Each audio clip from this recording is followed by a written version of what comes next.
Good evening and welcome to the Westborough Select Board meeting called here on Tuesday, September 9th, being 6:03. I will call the meeting to order. I would ask all those that are able to please rise and join me in the Pledge of Allegiance. Pledge allegiance to the flag of the United States of America and to the republic for which it stands, one nation, under God, indivisible, with liberty and justice for all. Thank you. Just before we get started in open forum, I did have a request from actually a number of folks and presenters that there have been conversations from folks in the audience during presentations and discussions, and I would just ask if folks need to have a discussion, if they could take it out in the hallway or not, just because it was noted as a distraction when, again, folks were presenting with discussions happening behind them. So I just would ask if folks are okay with that. Talking to a small crowd here, but others that may join, it's just courtesy for folks that are here in the audience. I did also hear that people were picking up those background conversations on TV at certain times too, so it was a little bit mumbled, not that they hear it clearly, but the sound there. So thank you for that. I'll now move it into open forum. I did have an initial request. Chief, are you here for open forum? Okay, and I know that Mr. Linane's here, and then others are here as well. So, good evening, Todd Minardi, your police chief. I just wanted to briefly discuss. We've been getting a lot of calls lately for gunshots, and I just want to make everyone aware that hunting season has started. Goose season started on September 1st, and I think duck season starts mid-October. So for people that are concerned about hearing gunshots out around Mill Pond, that is state property. And hunting is legal out on Mill Pond. It's duck season's been, they've been hunting out there forever. So there is other parts in town where hunting is legal. Town property is prohibited from hunting with shotguns. And I also do want to acknowledge that I was advised by Northborough PD that they have an air cannon over on the state property out off of Lyman Street, so people might be hearing that as well. Perfect. That's it. Thank you, Chief. Thank you. Thanks for coming forward. We did get, I know that as a board, we got those comments. It sounds like you've got the comments of the police station too, so thanks for making folks aware of that. Okay, Mr. Linane.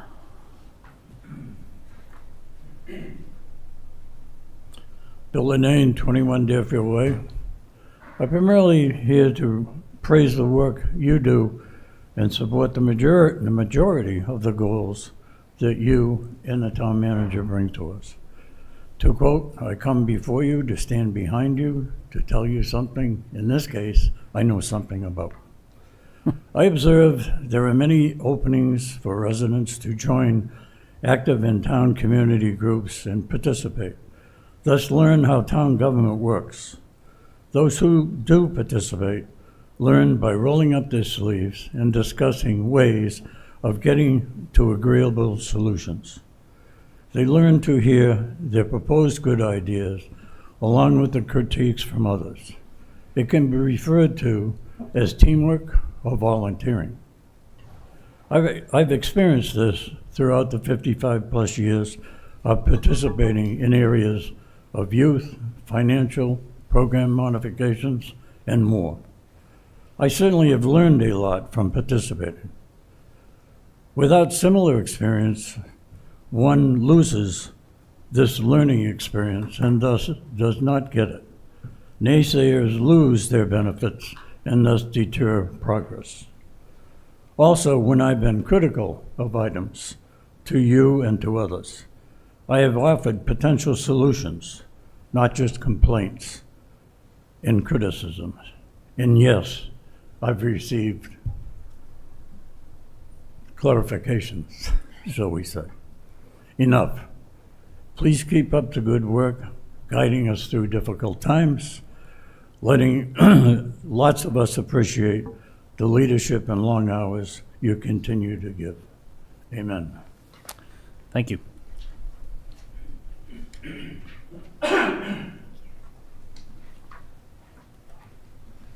Okay.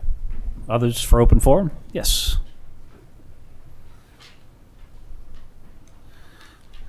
Good evening. Hi, Joanne Aramini, 7 Meadow Road. I'm here to participate in my government tonight.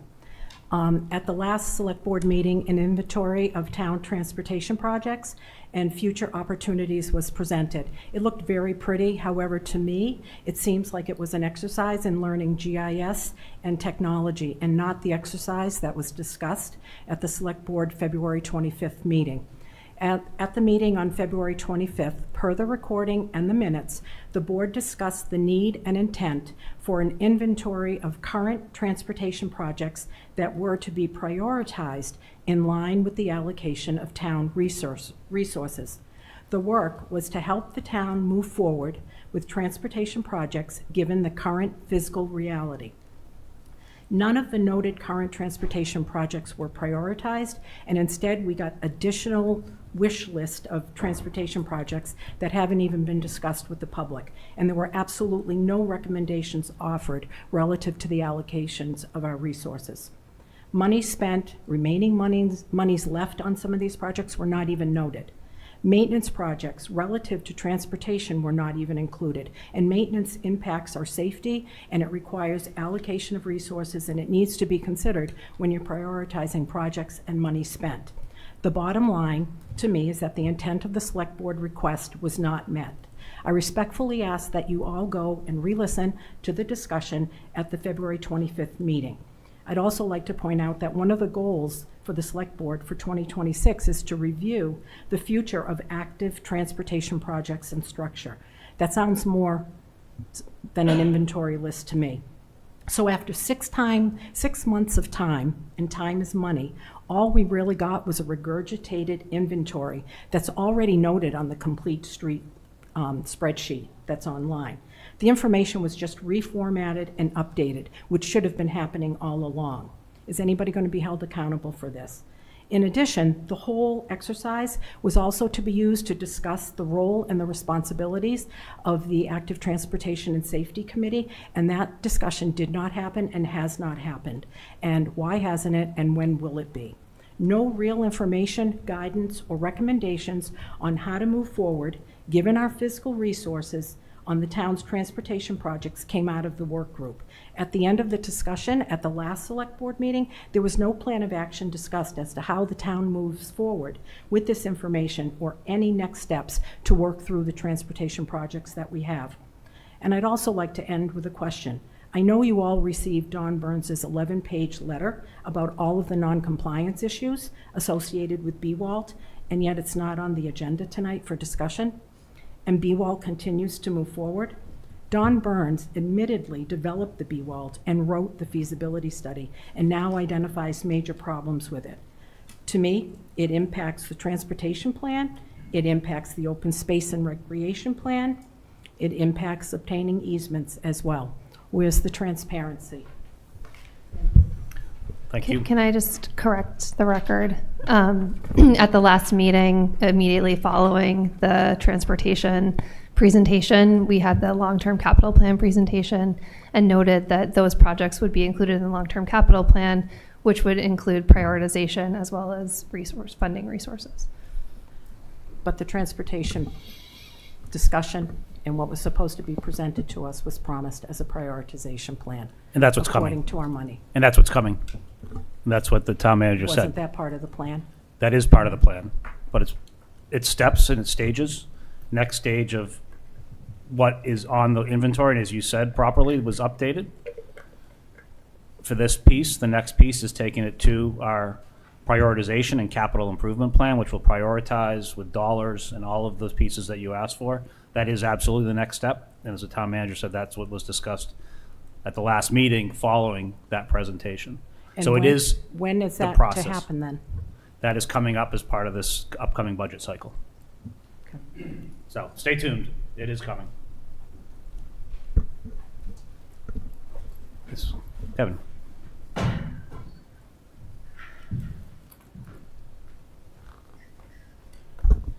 Good evening, Kevin Barry, 8 Indian Pond Road. I originally was going to talk about something else, but unfortunately there was an article that was in the paper, Committee Advocate last week, August 28th, that reflected the August 12th presentation of a BWALT update. And we felt the need to offer some corrections. There was a lot of information, incorrect information that was on there, and we wanted to correct that. So we've already been in contact with the editor of the Committee Advocate. There will be a letter to the editor published with a bunch of this stuff. I will present to you the bulk of what I have, but I try to put some bullet points to kind of keep it within 3 minutes.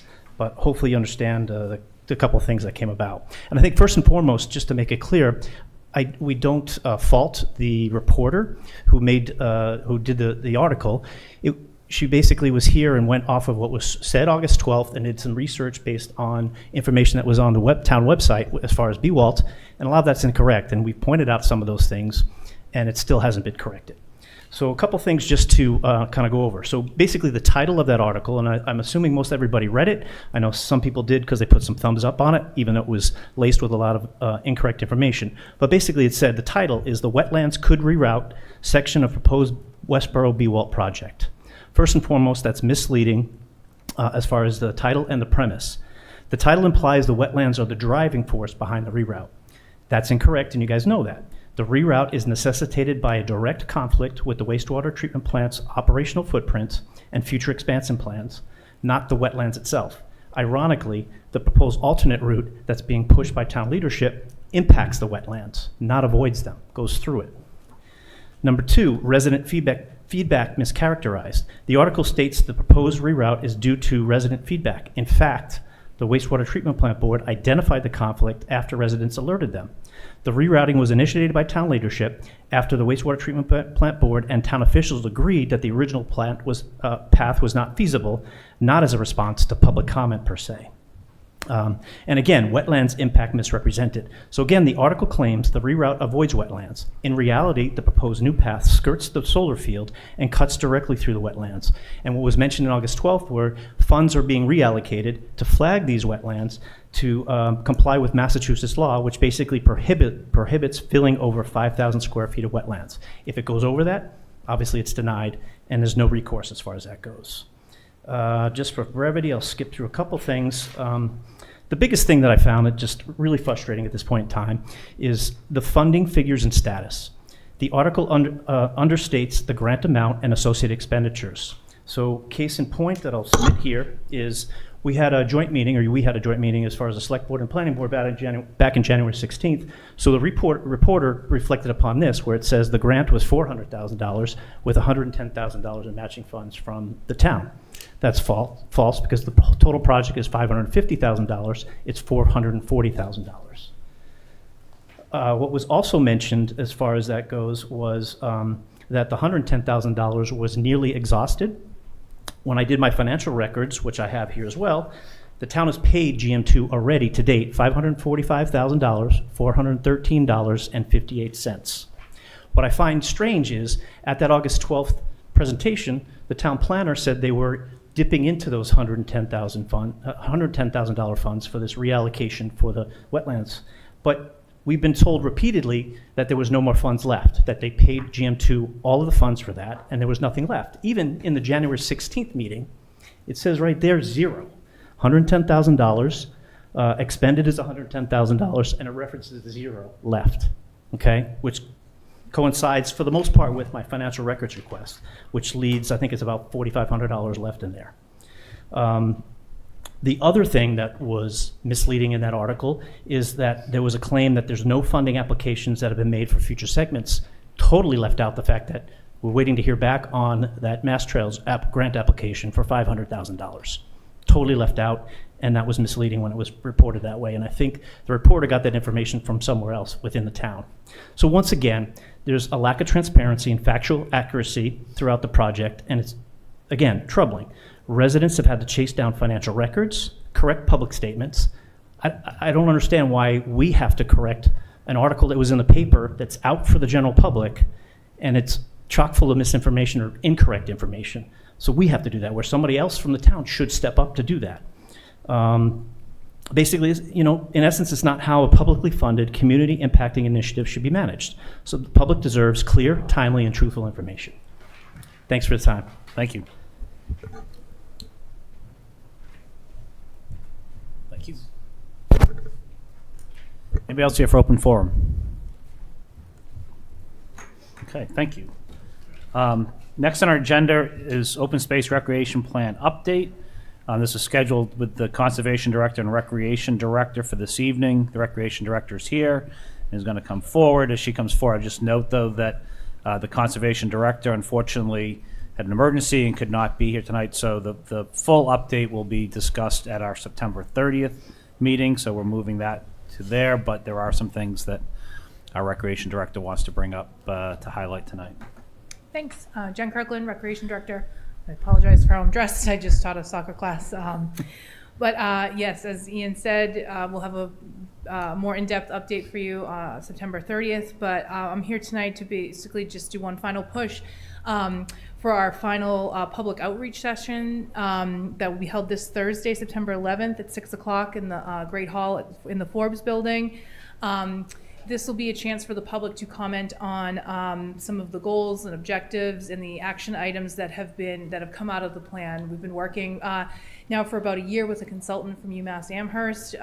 So he's put together almost a 200-page document of the open space and rec plan, but we'll have some worksheets, and it'll highlight the goals and objectives that make it really easy for people to read and comment on. And we're hoping to get as much public feedback as possible. Great. And I should mention too that if you can't make it at 6 o'clock, but we have the consultant will be and myself will be there starting at 5 o'clock. So from 5 to 6, we're calling it like a drop-in hour. So if you can stop by even for just a few minutes and give your feedback, we'll be there. Great. Thanks. Will that be televised too? Yes, Westborough TV is going to cover the meeting. Yep. Perfect. Yeah, I know there's been problems with the elevator over there. Is that going to be solved by Thursday? It's fixed. It is? Okay, great. Great. Thank you, Jen. Any other questions, actually? All good? Okay. Actually, I should have said this at the beginning. As you know, there's 3 of us here, so we do have a quorum for the meeting.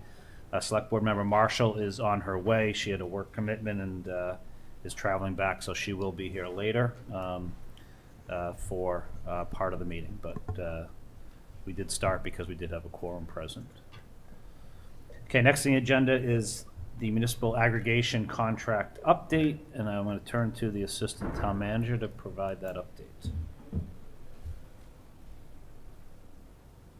Do you want to switch it? Okay. All right. I can get started. It is, yes, 3. Thank you. So I have an update regarding Westborough Power Choice, which is our municipal aggregation program, specifically for participants who will see some changes in November. As the town participates in a contract, this is for the supply portion of the electricity that residential and commercial customers receive.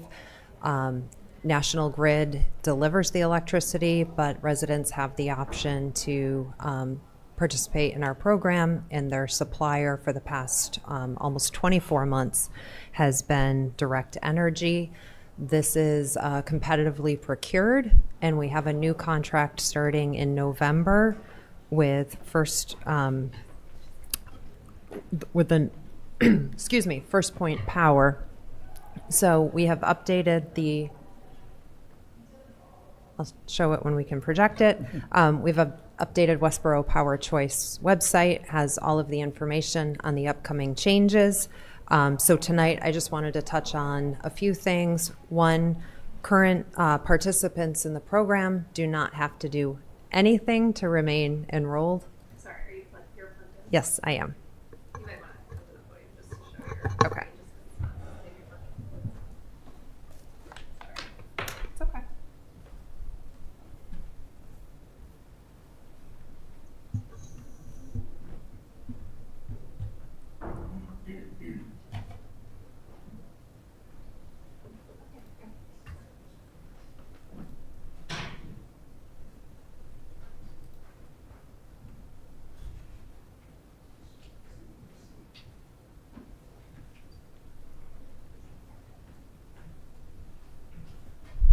It's on. Looks like it's on. That's okay. If you can't see it, I would encourage everyone to check out westboroughpowerchoice.com. Again, that's the website that has a wealth of information on our municipal aggregation program. It has information about how to participate if you're not currently a participant, and it also highlights the upcoming changes. So under our new contract that goes into effect in November, it's really minor changes to the pricing, slight program price changes. The pricing is still very favorable compared to the national grid rates, and we continue to have 3 program options: a standard plan, a 100% green plan, and a budget plan. Again, anybody who's currently participating in the program does not have to do anything. You will automatically be re-enrolled under the new contract. But I would encourage anyone who's interested in making a change in the program that they're in. If you'd like to increase to the 100% green program, go to the website. You can enroll. You can change your enrollment through the website, or there is a phone number that you can contact. There's a lot of materials that will be going out, both through the website, through a number of marketing efforts, including mailings that will come from the supplier. So we wanted to get out ahead of that, so residents are aware when they receive it. This is coming. We knew it would. The contract that we had entered into is set to expire. And again, we have completed the procurement process and are now letting folks know of the upcoming change. Great. Any questions or comments? Mark? Yeah, Kim, I saw that in the Power Choice statement, it says that, like the standard plan or the green plan, or really any of these plans, the green plan, for example, says will continue to receive 100% of their electricity from new renewable sources. Is it supposed to be new? Are we funding or is it just any renewable source? It's renewable resources. Okay, so is that just kind of a typo? I should give the credit to our consultant, Peregrine Energy, prepared the website, so you can let me know where you saw that, and I can ask them to check it. Okay. As a typo. It's just in our packet. I don't know if that's taken straight from. Oh, okay. I just thought the It's word renewable. new renewable It's was renewable. redundant. Yeah. Okay. Sorry. That was my only question. Sean? Yeah, and if I look at these rates, so they're locked in for 2 years, and the green plan actually goes down, and the other two go up less than 1%. If I'm, which considering electricity prices around here, I think is quite favorable and a nice job done. So. Thank you very much. I think it did also list in here the percent of individuals in town who use this, correct? And pardon me if I missed you say that. I think it was somewhere it mentioned over 75%. Yes. Of town As residents. a community, we do have a very high participation rate. We always are looking to get an even higher rate. But yes, we do have over about 3/4 of the community participating. Gotcha. All right, well, hopefully this meeting tonight makes even more people aware. Yes. And again, since we don't have the visual, I'm happy to read the pricing. On the standard plan, the pricing will increase from 14.32 cents per kilowatt hour to 14.419 cents per kilowatt hour. On the 100% green plan, so that's where all of the energy comes from renewable sources, the price will decrease from 16.39 cents per kilowatt hour to 16.18 cents per kilowatt hour.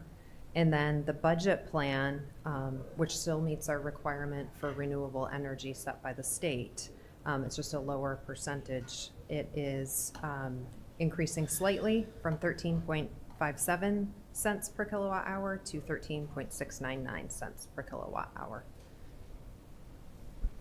Yeah, just to highlight too, that the standard plan is what most of our residents are in.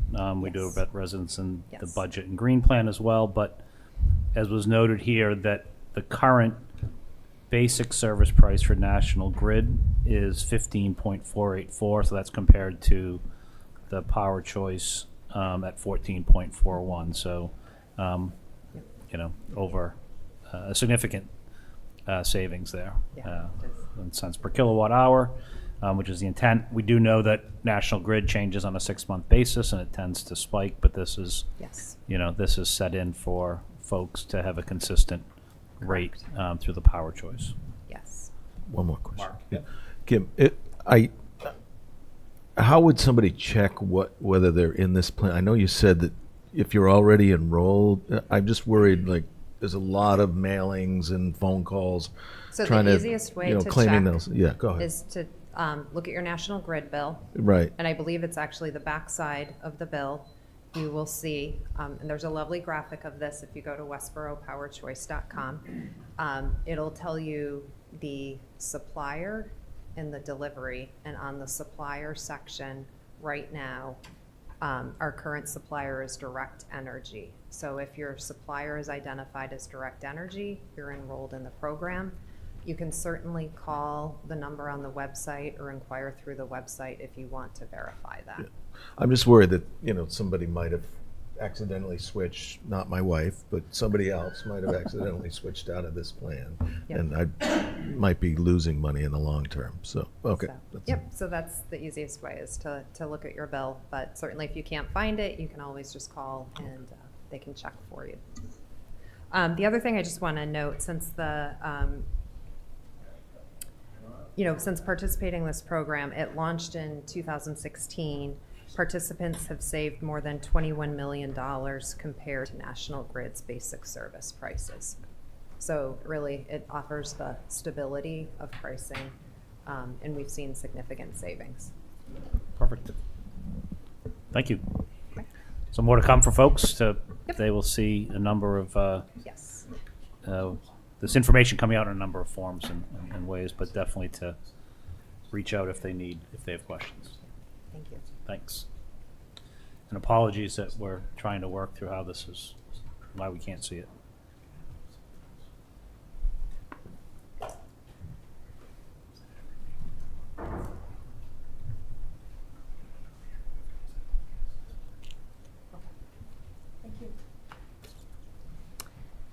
Sounds like Westborough TV is trying to fix whatever the issue is. Okay.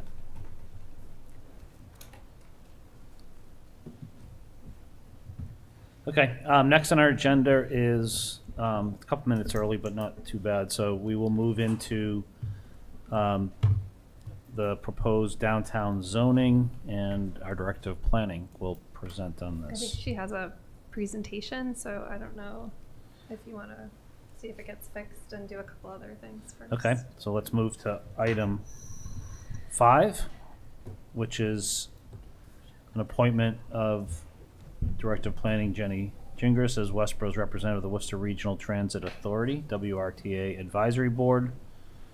This would be for a period of 1 year.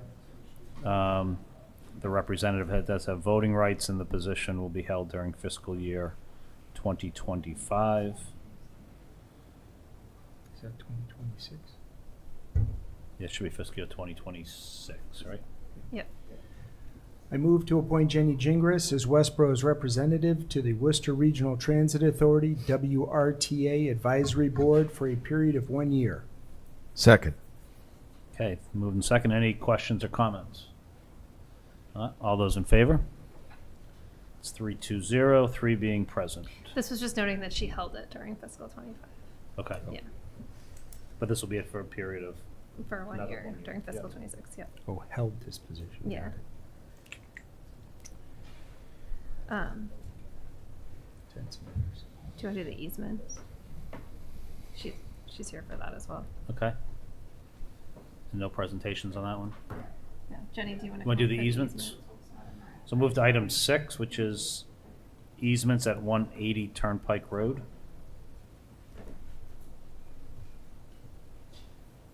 So you have in your packet, and she'll come up, but you have in your packet an easement agreement with TTHY Westborough LLC at 180 Turnpike Road, which is, I believe, the Hyundai dealership.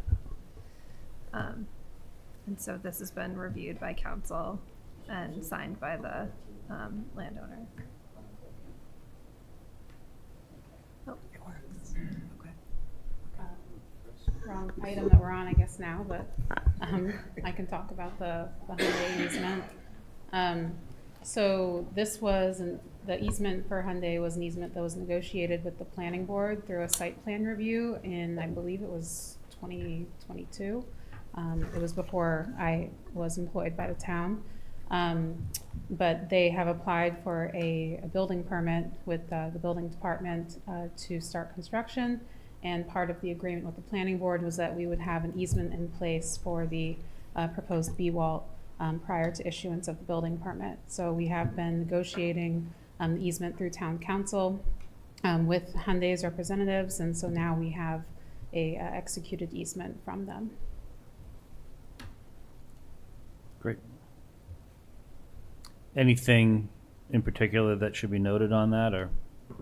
I can show you on the map of where the easement approximately is. That'd be great. If you would like.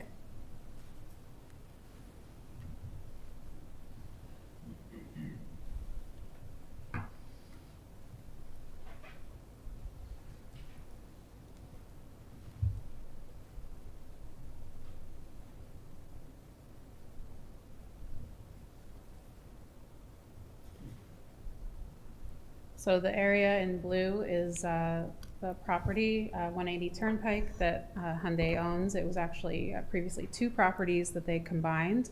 These 2 buildings here that I'm showing with my mouse. This parcel here is CarMax, and then there are a couple other parcels along here. So the easement travels along the property that they own to the back of those properties, and then continues down to behind CarMax, where we do have an existing easement here. And then we are currently waiting for the executed easement also for 208 Turnpike, which is owned by Penta Marketing. So we have been also discussing that as part of their site plan review. Great. It's a weird shaped property. It is very odd shape, yes. Great. Are there questions from the board or a motion from the board? Moved pursuant to a vote taken under Article 24 of the March 23rd, 2024 Annual Town Meeting to execute the easement agreement between the Town of Westborough and TTHY Westborough LLC for 180 Turnpike Road, Westborough. Second. Moved and seconded. Comments or questions? Okay. All those in favor? It's 3-0, 3 being present. Okay, now that things are working. There we go. Can you see it on the screen in front of me? We can see it in also? front of us, yep. Okay. So I'm here to discuss the proposed zoning changes for town meeting in October. This presentation has gone in front of the planning board, and they are in support. This zoning is really about changing the downtown zoning. We came up with a lot of these revisions pursuant to the downtown plan that we did in 2024, in addition to the master plan outreach and other planning efforts that we've been working on throughout the last couple years, at least in my time. So these updates to the zoning, the goal is to promote a vibrant mixed-use downtown, which is what we heard that was needed and wanted in the downtown. So these bylaw changes will do that. One of the biggest things that we also did in the zoning, even though we did change some of the zoning for downtown, we also decided it was a good opportunity to simplify things in how the zoning was written. Throughout our zoning bylaw, there are some inconsistencies or duplications, things like that. So we felt like it was a good opportunity, since we were working on the use table and the table of dimensional controls, to make it more reader-friendly, not just for the staff to interpret, but also for the public or property owner, people wanting to come in and open up a business. So we feel like overall it encourages that investment, redevelopment, small business growth, just by being a little more friendly that way as well. So this picture here, I tried to use AI to help with understanding zoning. So without getting into too much detail on how zoning works, you'll see at the bottom the land that's labeled downtown Westborough. That's the image of Westborough. And then there's 3 base zoning districts in the area that we consider downtown, which is approximately from Church Street down past Bay State Commons, so to about CVS. There's the business district, which is existing, the downtown business district. There's industrial district, and then there's residential district. And then also Gateway, which I didn't include on here. And then on top of that, on some of the parcels, we have what's called the Downtown Planning Overlay District, which allowed for any developer coming in, if they wanted to redevelop a parcel through a special permit, to have a little more flexibility in uses, things like that. So an example of that would be Bay State Commons was done under a special permit under the Downtown Planning Overlay District, or DPOD. So that was very complicated, at least with for us looking at the many different layers that we have in downtown, knowing that it's mostly commercial uses. So when we looked at the zoning, we thought it would be a good idea to create just one base district over the downtown. So no overlay district, no industrial district, just one downtown business district, which does already exist. So this would not necessarily change the existing base district. What we did was we modernized what's allowed there a little bit. We changed the dimensional controls. We allowed more use regulations by right. We updated the definitions to reflect more modern terminology. A lot of our zoning is decades old, so some of the terms might not be relevant anymore. And then we did amend the zoning map to include additional parcels in the district, which I'll show in a later slide. Those parcels already have some sort of commercial use, but they may be zoned residential. So it didn't make sense to have them continue that residential zoning.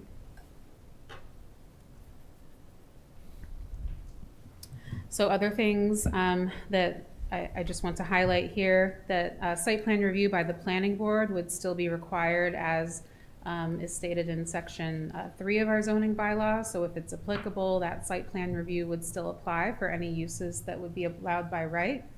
Another change would be, or modification, I should say, the design review board would have oversight for the exterior design and signage as they do now. But right now with the zoning, how it reads is that the design review board is responsible for 2,500 feet from the center of the rotary, so it goes out into a circle. It's very complicated for property owners or business owners coming in to really understand what that means. So we decided that it would be for the best if we just put it over the downtown business district and gateway district, which they currently review, but the circle is just adding that another layer. We also added bike parking standards for residential and commercial projects, similar to what we've done in other zoning changes recently. And then the inclusionary zoning requirements that we currently have would still apply to residential and mixed use projects. So again, we're expanding the by right uses. Multifamily would be changed to be a by right use instead of a special permit, which was something that through the downtown plan we found was important to promote investment in the downtown. That the special permit process was another hurdle that often prevented someone from coming in, especially a smaller developer wanting to do multifamily or mixed use. For the dimensional standards, we kept the dimensional standards similar to what's required now in the downtown district, with a couple of changes. So it would be a 4-story maximum with 60 feet, and the minimum lot size 10,000 square feet. And then the setbacks would have no requirement for the front yard setback, but we would have a maximum setback of 10 feet. So what that does is it influences developers to come in and build closer to the street line, which creates a more pedestrian-friendly downtown, instead of having, for example, a large parking lot in front of their building and then the building after that. So it's something that you often see in downtown zoning. Again, we also updated the definitions, which you can see in the packet and in an attachment. We felt like adding the definitions that were recommended in the downtown plan, such as artisanal production, creative workspace, performance spaces, parklets, outdoor cafe seating. A lot of these we already allow. It's just under very general uses on the use table. So this is just more of a way to make it more marketable and business friendly by making it clear what we do allow. So if someone's looking at the zoning, they can tell without having to necessarily call us. Again, we feel like these changes support downtown revitalization and the economic development that we want to see. It encourages small businesses and housing opportunities, simplifies the zoning, which is definitely a big one. Previously with the dimensional control table, which tells you how big your lot has to be, what the frontage setbacks are. It was actually in 2 different tables, and it depended on your use, not necessarily by what zone you were in. So it was a little confusing, and so we consolidated that into 1 table instead. And overall, we're looking through the zoning changes to create that vibrant, walkable downtown. This is a map of the zoning map amendments, and so this area in orange is the downtown business district. This area here, and I'll orient you, Bay State is approximately right here. And then we have some industrial uses back this way. So currently those are zoned for industrial. And so those would be changed to downtown business. So we wouldn't have those industrial zoned uses allowed by right in that area. It would be a special permit. And then we have the downtown that continues along here. Nothing's changing in terms of those parcels. Those are still zoned. Those are currently zoned downtown business. We're keeping them downtown business. And then we did add a few of these parcels on Church Street, and then down on West Main near Cross Street. Most of those are existing commercial uses, but they were zoned for residential. So there is a table that was included showing which parcels are changing from the residential zone to the business district zone. And then one other change is that a couple of the parcels down here near Cottage Street, and then up here off of Baker Way. So this right here is the Gateway District, and these parcels were split zoned. So they had half of their parcel in downtown and half in Gateway. So we just put them in downtown, so we wouldn't have that issue with the split parcel zoning. And then the same with these, there's a couple parcels right here. So overall, we feel like it simplifies the downtown zoning and makes it more consistent as a base zone. And then just to talk quickly about non-conforming uses, I just wanted to explain a little bit about that, what that means, particularly for like the industrial uses, because their zone is changing. Any uses that exist today, and if we change the zoning, would allow for a special permit or not allowed at all. Although we're not changing anything to be not allowed to all. They're what's called pre-existing non-conforming uses. So they can stay in place. They don't need a special permit unless they had a new use come in that required a special permit. So existing uses are permitted to continue without the need for that special permit, and then new uses would be required to comply with the changes on the use regulation schedule. And then we're looking towards town meeting in October. So I'm happy to answer any questions. And I can also bring up the individual zoning if you would like. Great. Jenny, thank you for that. I'll open it up for questions. Sean? So in our current version of the fall town meeting warrant, this is Article 12, right? Okay. I think it's the last article. Okay, probably it's changing, so okay, it's Article Thank 12. you. Yeah, I hadn't numbered it yet. So currently, I guess talk about existing businesses that don't meet those requirements in the downtown planning district. Mm-hmm. So let's say automotive, a garage. Mm-hmm. So that currently doesn't meet this guideline, right? I guess it's not by right anymore. Correct. It was not by right before. It was actually a special permit before, and it would continue to be a special permit. Got it. So if a current owner were to sell that business, they could sell it as what it currently is. It's just that if any development was done on that parcel, it may or may not require a site plan then. They could keep the current use. Right. They could keep the current use. They could sell it and have another auto garage. As long as the use stays consistent, they don't need another special permit. If they abandon the use, they have a period of 2 years before they can no longer keep that protection of being a existing non-conforming use. Okay, and when you say abandon that use, the building doesn't change, but for some reason it's Right. vacated. They move out, it's vacant for 2 years. Okay. Then in 3 years, they would have to, if they wanted to open up a gas station or auto repair shop, they would need a special permit.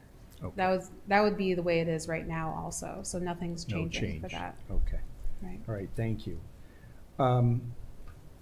In the presentation, you said greater flexibility for commercial uses. Could you maybe provide an example or two of what you meant by that? Sure. So for the downtown district, currently you are under the downtown planning. If you're under the downtown planning overlay district, you have to go to the planning board for a special permit to be flexible with the zoning in terms of the dimensional controls. But under the changes, we're allowing more uses by right. So we're not requiring that special permit process, which is a discretionary process. The planning board, has the choice to say no if it doesn't meet the findings. So that is one thing that allows for that additional flexibility. And then the changes to the dimensional controls. So we're allowing greater flexibility without that need for that special permit. Got it. So, and you're talking about some of the specific things you allowed, like retail or restaurants, or sort of those specific industries are then by right. And Correct. That's And what you mean by, okay. Yeah, I can pull up the use table so you can see. So I'll just go down to the commercial uses, and you can see a few that have been modified to be allowed, or a special permit removed to be yes. But a lot of them we do currently allow, we're renaming them. Or we're expanding what they are. So for retail, we expanded that a little bit to include some artist uses, personal services, things like that. Got it. as you move down Main Street towards Church Street, and you highlighted all the buildings down there. Now, some of those are single-family homes. I guess, were they originally not included in this and they're added for continuity? Does this provide flexibility to the owners as what they can do with their houses? I guess, how does this change for those individuals? So there's no change. There's no change to their existing use, so they can still operate that use, and it's still allowed in the downtown by right to have a single family. The change would be that if they wanted to sell their property to someone and do something else, like a retail business, a restaurant, something like that, they could sell it and that use would be allowed. Okay. And if I look as you go down, I think I don't know what the ending property is there. I think that might be St. Luke's. Luke's, it looks like the right? church and Yeah, okay. Yep, and their So, rectory. yeah. So right. probably not going to become a retail shop, but okay, but Yeah, that's I don't think so. where but the downtown, yeah. that's how far it goes. It extends Right. all the way to St. Luke's. Yeah, Okay. we do try to anticipate the future, even if it's 50 years down the road, so that there's opportunity for change if that came up. Whatever that may be. Yeah. But Okay. no one has to do anything if they don't feel like they need to. And I see it also, and I don't know if this was consistent with before, it also extends kind of behind the CVS, includes one side of Water Street and then comes back down. Willow. Yep, that is existing. Okay. Yep, there's no change in that area. Can you just highlight, you talked about it, but I think just to follow on that, where did you expand? Is it Sure. Phillips Street, that area, or what? Yeah. So I'll show you this is the existing zoning map. Okay. It also has the historic districts. This was for a different purpose, but I felt it was a good image. And I'll zoom in a little bit to help with the visual. So up here, I can point with here. You can see this lot here was split zoned between downtown and Gateway, so that would be all downtown. The same with this lot here along Baker Way. And then down this way, this is the Forbes building right here. Or, I'm sorry, the Forbes building right here, and then the library's right here. So we did continue the zone, excluding the Forbes building because that's zoned M1, but we continued the zone down here So Congregational Church. to include these parcels. And then up Grove Phillips, it looks like the new one. Did that just extend? We extended further on. The only one that we changed was the YMCA. It was zoned other. And it didn't go with anything in the zoning, so we just changed it to downtown. Okay. And the other big one was this piece here that's Yep, so shaded. That's the industrial piece. Yeah, this is industrial zone. This is also actually. But, so you can see it was just left over from when Bay State was not the Bay State Commons it is today. It was an industrial use, and so the zoning stayed the same, but the downtown planning overlay district was put there also, so they had the option of doing industrial or something under the downtown planning. Thank you. That's most of my questions. Mark. Yeah, I did have some questions on this. Some of it was just I haven't gone through all the entire use schedule, so a lot of it may come later when we discuss it. But I'd like to get as much of it out as I can. Let me just get back to my notes.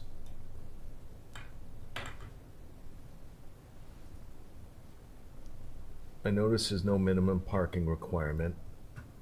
Was there any consideration towards requiring public parking or a contribution towards public parking with redevelopment of sites? Well, there currently is no parking minimum for downtown, so that wouldn't change. For the contribution, we did briefly discuss that, but we felt like it wasn't something that was needed at this time. We can definitely evaluate it in the future, but we didn't see an issue with parking currently. A lot of if someone was to do a multifamily, for example, they would need parking, driven by the market. They wouldn't put a multifamily and not have any parking at all for their tenants. So we didn't feel like it was a need to put in that parking requirement. Yeah, the reason I asked that is you've been in before about some changes to the configuration of the streets downtown and possibly impacting the parking downtown. And as we redevelop downtown, I'd like to encourage some parking options. This town is still a vehicle-driven town and not always, I mean, we have extensive language in here on bike requirements, but not that much on the creation of additional parking. The other question I had was the story height. You have a standard maximum of 60 feet, 4 stories. I was, I've expressed this in the past, I was hoping that we would maximize the height at 3 stories with an additional story incentive for retail. Because my fear is that we're going to end up with 4-story all residential, and at least on East Main, South, Milk, I think that I would prefer to see a first floor retail unit. And I am also concerned that 4 stories may be too tall in some of these lots along Brigham Street, for example, that are abutting existing single-family residential neighborhoods.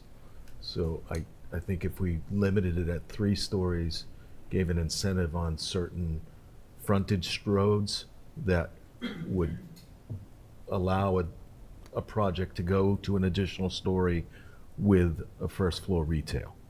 So, and I do think some of those streets already have 4-story buildings, but not necessarily Central Street or Cottage Street or some of the other streets that might be transitional neighborhoods. In our outreach, we did, for the downtown plan, we did ask about stories, and most people were comfortable with the 4-story height because it was consistent with a lot of our historic buildings downtown.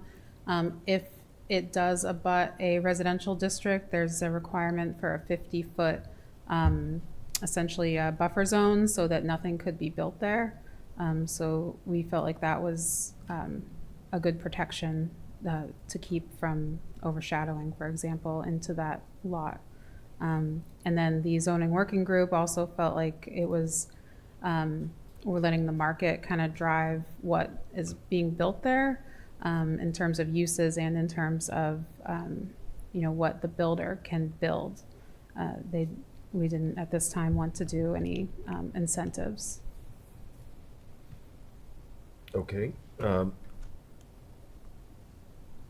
Just expressing a concern on that, so we'll see what town meeting thinks. The next one I had, you had several of the conservation areas. You were allowing more uses in conservation with permission from the Conservation Commission. One of those was drive-in theater, amusement park, or similar commercial outdoor recreation. I realize you're still going to the Conservation Commission for permission, but I'm struggling to understand when it would be desirable to have one of those uses on conservation property. Yeah, so that the term there is a really poorly worded term, but we did talk to the conservation director about this, and because it's similar commercial outdoor recreation, it could be a broad range of things that could be allowed, but through this change, they would have to go through the Conservation Commission to get permission to operate whatever is there. So those regulations would still apply. So I can't, an amusement park, for example, couldn't go in and on conservation land. They would need to comply with those regulations. But it was really the similar outdoor recreation temporary events that they were thinking about when they wanted to have the ability to say yes or no. They didn't want to do something and then have it be prohibited under zoning. Okay, I mean, I don't think Concom would allow anything, Right. an amusement park anyway, but I just Right. thought And it was that- an odd yeah, change. those were created where it says special permit. It's a ZBA special permit, and we looked back to when that was put in, and I believe it was this 1960 something. So it was before conservation was even something that we did through the state. There were no regulations, so the zoning board was responsible for regulating those types of uses in those areas. But we wanted to make sure that they could still do that outdoor recreation or whatnot. So I think you just answered my next question as to what does NR stand for? I don't think, Not required. not required. I thought it was just no regulations, because Oh. you use those words. I don't think it's clear anywhere in there what NR stands for, but, Okay. I can maybe take a that's look at just that. me missing something. Again, it was a pretty lengthy change, so. I also was looking at the minimum lot size in the new BB zone, and I'm concerned with a change in use that if a existing property is not on a 10,000 square foot lot, are they still going to be able to change their use? If it's an existing structure, then yes. Okay. They could change their use. So what if somebody wants to take down the existing structure and build a new, let's say a one-story building wants to build a four-story building? It seems like there's a lot of lots in that BB zone that are less than 10,000 square feet. If there's an existing structure and they're looking to rebuild it, then they don't need additional relief. The law is pre-existing non-conforming. It's already a buildable lot. Okay. All right,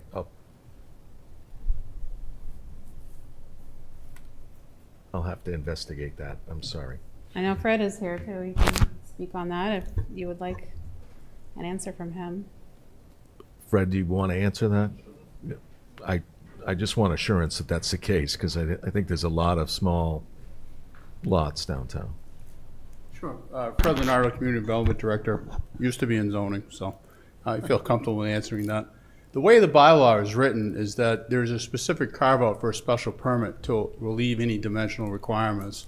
So it'd be up to the planning board to look at that particular lot and agree that it's not more detrimental. If they can make that finding, which is considered a Section 6 finding, that yes, you can take a non-conforming lot and waive, as we write in the bylaw, waive the dimensional requirements. Regardless, you can do it for height, setbacks, dimensional size.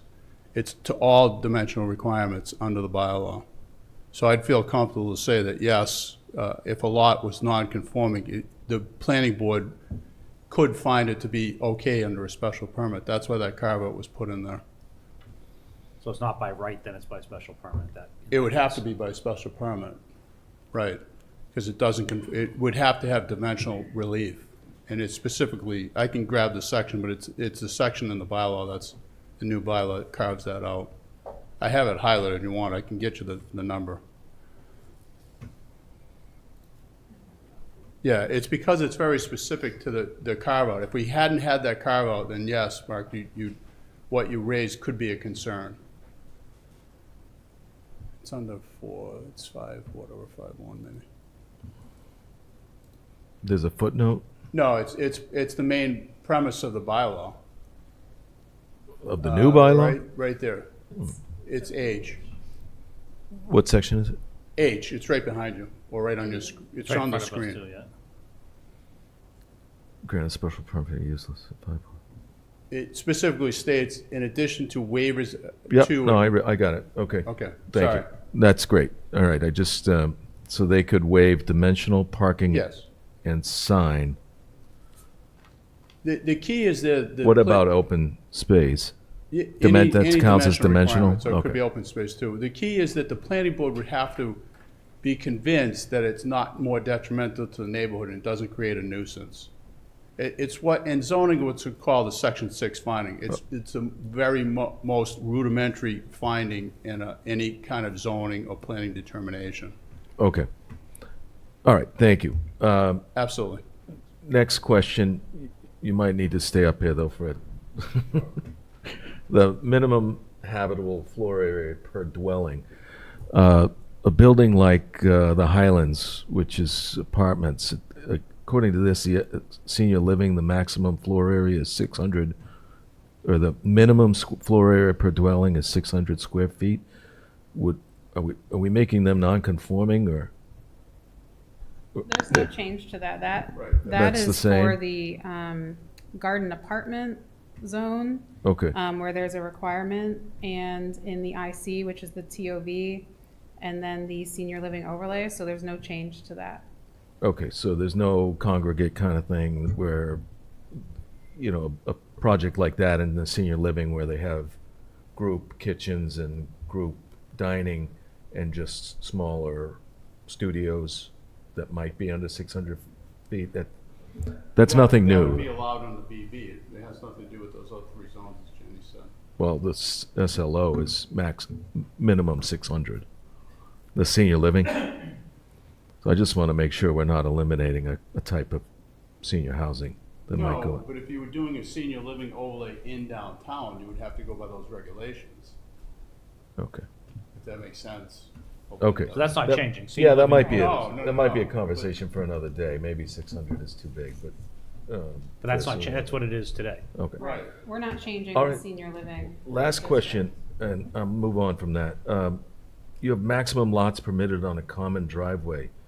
And on this new dimensional control, you have under residential 5.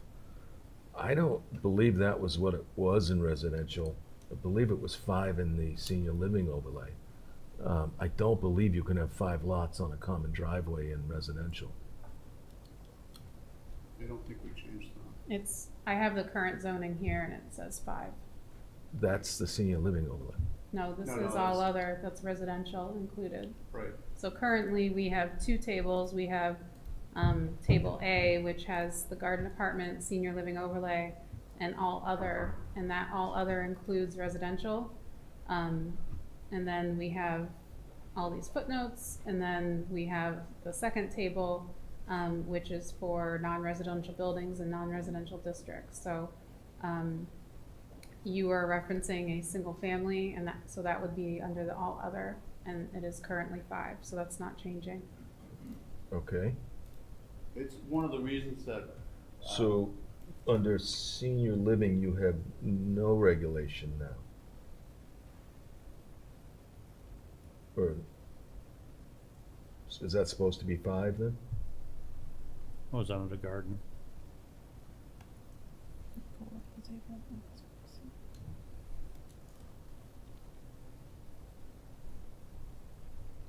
Yeah, we can take a look at that. Okay. That was, I think, my last question. Great, thanks, Mark. I just had to follow on to one of the ones that Mark had. Thank you, Fred. So, to the point of the 4 stories, so in some of this areas, we could have a bunch of 4-story residential units going up or down East Main, up Milk Street, up Phillip Street or whatever. Is that accurate right now? Right now? Well, with this zoning, So are you asking? by if- right. So someone could come in and buy a number of properties on Phillip Street and make them 4-story residential. I have to So pull not up now, map but and- with the new zoning. So on Phillip Street, I mean, if you're in the downtown business district, you could do up to 4 stories by right under the zoning, yes. I'm not sure where, Okay. over here. Maybe if so Phillips, or maybe Parkman to Grove, the one side of the street there on Park. Here, Yeah. yeah, So that could be, yes. even But with it, across the street being single-family residential, you could have a street of, You- on the other side of, you need a 50-foot buffer if you're abutting a residential district. So even if they could do 4 stories, they would still need that 50-foot no-build area essentially. Okay. And so they wouldn't be able to have that height if, and abutting, even if a street right, goes between it, still consider abutting. correct, was, more from, oh, Yes, The street, it 50 doesn't foot, matter, right. Right. If it's If I'm on one abutting side of resident- Parkman Street and residential's on the other side, Correct. it's considered abutting, even though Yes. it's the street, okay. Okay. Perfect. Thank you. Anything else? Sorry. So this has gone before the planning board. Who else did you say you presented to? And I guess did they voted on this? Yes, the planning board did vote to recommend this, and the Economic Development Committee, I presented this morning this to them. They haven't voted on a letter of support or anything yet. And then I plan to go to the Affordable Housing Trust on Friday to present this. Okay. And then eventually to the advisory finance. Yes, yeah, I don't have a date for that yet. Right. That's it. Thank you. Thank you. Just sorry, following that, are there any other, design review board, some things are changing there, are they okay with? Yeah, thank you. We have a meeting next week. That's the other one I'll be presenting to. We have talked about it at meetings, just, the concept of changing the circle, the 2,500 feet requirement. And so they're generally in support of it, but I'll be doing a formal presentation at their next meeting. Okay. And anything that needs to, or thinking about anything with historical commission on any of this? Since I can talk to the chair about it. So one thing we're also working on, and the chair of the Historical Commission is on the Design Review Board, is that we are working on revising the design standards for the Design Review Board. So we recently made updates to the sign guidelines. And so we want to modify the design guidelines and standards for downtown as well for the Design Review Board, because currently, while they're extensive and they have a lot of good information, they're not easy to read for a property owner coming in necessarily. So we wanted to take a look at them, a fresh look at them. So we will be working on that as well. And a lot of those items in there are historic considerations, architecture, the type of architecture they want to see, et cetera. great. Thank you. Ian, can I say? one more thing? Sure. So I just want to be clear. I think this is a good change. This is what, when we put the depot in back when I was on planning board, we were hoping it would encourage more of these, 3-4 story mixed use or residential, and it just hasn't had that impact. And if it means taking it from special permit to by right, I do think that's a good change. I just, someone told me a long time ago, I don't remember who it was, but anytime you make zoning changes like this, we just have to be very careful that there's not repercussions that we haven't anticipated. And I feel like you guys have a really good team working on this that probably have thought of everything I've thought of, and I'm just being a nervous Nelly, so I apologize for that. Thank you. Great. Thank you. Shall I know you just got here and didn't heard it, so, okay. Great. Well, thank you. Thank you. Appreciate it. Yep. We did jump around, so that was the downtown zone, but we did 5 and 6 already, so. Thank you. So our next thing is 7, yep. So this is right of first refusal on 24 Indian Pond Road. This came from the Affordable Housing Trust. We did get notification on this from the Affordable Housing Trust that it looks like the state has an eligible buyer with a number of folks behind that if that one fell through. So they're feeling very good about it.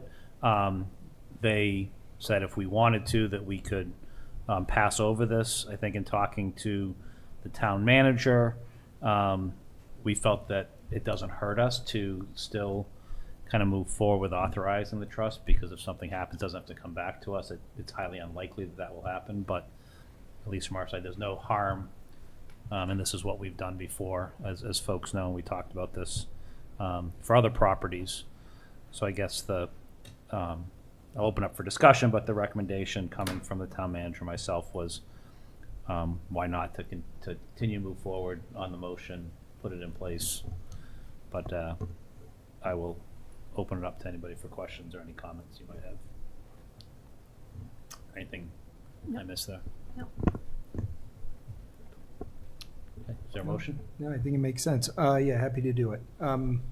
Move that the select board authorize the Westborough Affordable Housing Trust, the trust, as an agent of the town to review and as deemed appropriate by the trust to act upon the town's right of first refusal for the property at 24 Indian Pond Road, Assessor ID 27-272-0, in accordance with the Local Initiative Program Deed Rider dated November 19th, 1998, as recorded by the Worcester Register of Deeds on November 24th, 1998, in Book 20706 on page 268, and under the regulations and procedures of the Executive Office of Housing and Livable Communities, EOHLC. Second. Moved and second. Any other questions or comments? Not all those in favor? It's 4-0 for being present. Great, thank you. Next is item 8. So this is a request for support from the board for a paint resolution in favor of pending paint stewardship legislation. Mr. Irwin is here. I don't see anyone here. I know he's planning to come, so. Okay. We're at 7:20. I don't know. Is that him? No. Now, Mr. Irwin, are you? I am. Oh, perfect. Perfect Perfect timing. Apologies, I thought I had an intervening issue that I was gonna soak up until 7:20. Yep. My apologies. Nope, we're right at 7:20, so We're on target. yeah, which is unheard of for us. I definitely can imagine. So I did introduce it while you were out of the room, but that you had approached us actually a while ago, and apologies for delays in getting this on, but No issues. we'll turn it over to you. Very good. I have a handout for everybody. This is in addition to the information you previously had. This is support information from state agencies and so forth. And actually, if you just because we have this on TV, just to make sure you're speaking to the microphone, so Absolutely. folks. Highlight on each one of those documents is the relevant piece that you'd want to be concerned with. Good evening. My name is Tom Irwin. I want to thank the board for this opportunity to discuss this important topic of paint stewardship. I wish also to thank the Westborough Board of Health for their effort in rendering a recommendation on this matter. We all certainly know that a serious solid waste problem continues to be in front of us. Costs are escalating, landfill space is becoming even more scarce, incineration capacity is capped, and we are still exporting nearly 50% of our trash out of state annually. This all occurs while Massachusetts pays more than any other state to landfill municipal solid waste at $122.63 per ton, and it's escalating by 5% per year. Options such as paint stewardship and other EPR programs hold the realistic promise of decreasing this problem with a solution that has very successfully been demonstrated for over a decade in 10 other states. Mr. Irwin, if I can, sorry, could you just move that microphone? Just make sure the folks are getting. No Sorry about worries. that. Thank you. Perfect. That's great. Paint stewardship, for those in the audience, and as a reminder, is a program where unwanted latex and oil-based paints you have a list of these, can be returned to any participating paint retail store any day the store is open, without a disposal cost and without regard for where the paint was purchased. This program is voluntary, and retailers freely come and go from the program as suits their business, and I believe you have a handout that demonstrates that for the state of Vermont. The cost to consumers will be somewhere between 75 cents and $1.25. Currently in New England, it's 75 cents. And this is per gallon, paid at time of purchase, and it covers everything. The collected latex is recycled, and the oil-based paints are incinerated, with the resulting ash becoming part of the final concrete. As a result, this paint is not in landfills, not in basements, but put back to good use. The key benefits of a paint stewardship program for Westborough would first, this is going to be a program that will be a service Westborough residents will value. In addition to Massachusetts bringing their unwanted paint across the border to states with the law, as you know, you may also appreciate hearing that 1,100 residents dropping off items at household hazardous waste days across the state, 91% signed the petitions asking for their legislators to support this legislation. This suggests that 91% of Westborough residents with unwanted paint in their basements, of which there are likely many, would certainly appreciate this law. Second, as you probably also know, but it's worth repeating, it will present no cost to Westborough, and it will decrease household hazardous waste day costs on average of 50%, freeing RDP money for Westborough to address other important solid waste issues. You'll be pleased to know there is substantial support for this legislation. In addition to 113 communities across the state and growing that support paint stewardship, the paint stewardship program is consistent with the state's plans. Your first handout shows the MMA as a supporter, as noted in their testimony to the Environment and Natural Resources Committee. That's on page 2, you'll see the highlight. In June, the EPR Commission, which was created by the legislature to advise them on EPR bills, prepared a draft recommendation, which is your second handout. On the back, it'll be highlighted, that the legislature should adopt a paint stewardship law by July 1st of 2026.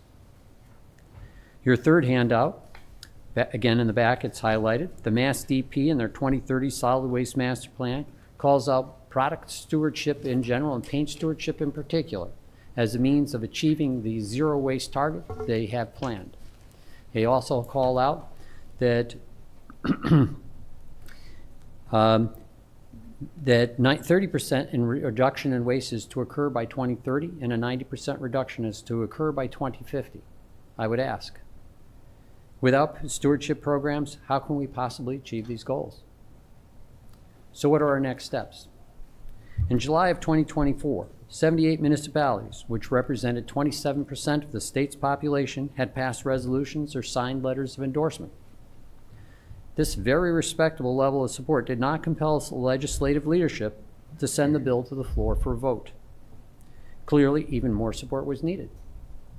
Therefore, in combination with the recent favorable EPR Commission recommendation, we are working to obtain support from 176 municipalities, which is greater than 50% of the state's population, and create a level of demand that will almost certainly result in this legislation being passed. Therefore, with this in mind, and since paint stewardship is a proven approach to addressing our waste crisis that your residents will appreciate, I respectfully request the Westborough Select Board add Westborough's valued endorsement of paint stewardship by passing a supportive resolution, and I thank you. Thank you very much. I will open up to the board for any questions or comments. Yep. Shelby. So I think this is a very innovative program. I'm pleased to see that it exists and can definitely see how it would offset the overall cost of our usually once a year recycling of hazardous waste. And it's a great option because often people aren't available for that one day a year. It's good to see that it's been done in other states and that there seems to be strong retail support for it and that it's voluntary and there's a minimal cost at time of purchase for the consumer. Thanks. Mark. As someone with 20-year-old cans of paint in my basement, I am a staunch supporter of this. and I have missed the hazardous waste day for multiple years, and we'll probably miss it again this year because it's Columbus Day weekend. So, but I just had a question. Are you I should know this. Are you a resident or are you representing? Are you at? I'm a resident of Dalton, Massachusetts. Okay, I just wasn't clear if you And were. I am a freewheeler. I am attached to nobody. Well, welcome to Westborough, and thank you for supporting this and advocating for this. It's probably a lot of work, but it's a good cause, I think. So thank you. It's very rewarding. Thank you. Just a note too, in our package, this did come last year. Mr. Irwin presented to the Board of Health. They unanimously supported and requested that we invite Mr. Irwin to a meeting. It took us a while to do that, but we appreciate him being here this evening. And in our packet, there is the draft resolution that's on town letterhead if we do vote to support the resolution supporting this paint stewardship legislation. I move to execute the resolution in support of paint stewardship legislation. Second. Okay. We had comments and questions. All those in favor? 4-0, Thank 4 you, being sir. present. We will sign Thank that and Very much Yeah, appreciate your thank time you. and your effort. And your thank you very support. much for coming in front of us. Appreciate it. Thank you for your effort. I have my comments if you folks would like a copy. I think That'd we be have great. them in the packet. Are they in our packet? No. Or- Oh, no. Okay. Yeah, if you want to give it to the town manager there, or assistant town manager, we'll get that in the minutes. Thank you very much. Thank you. Appreciate it.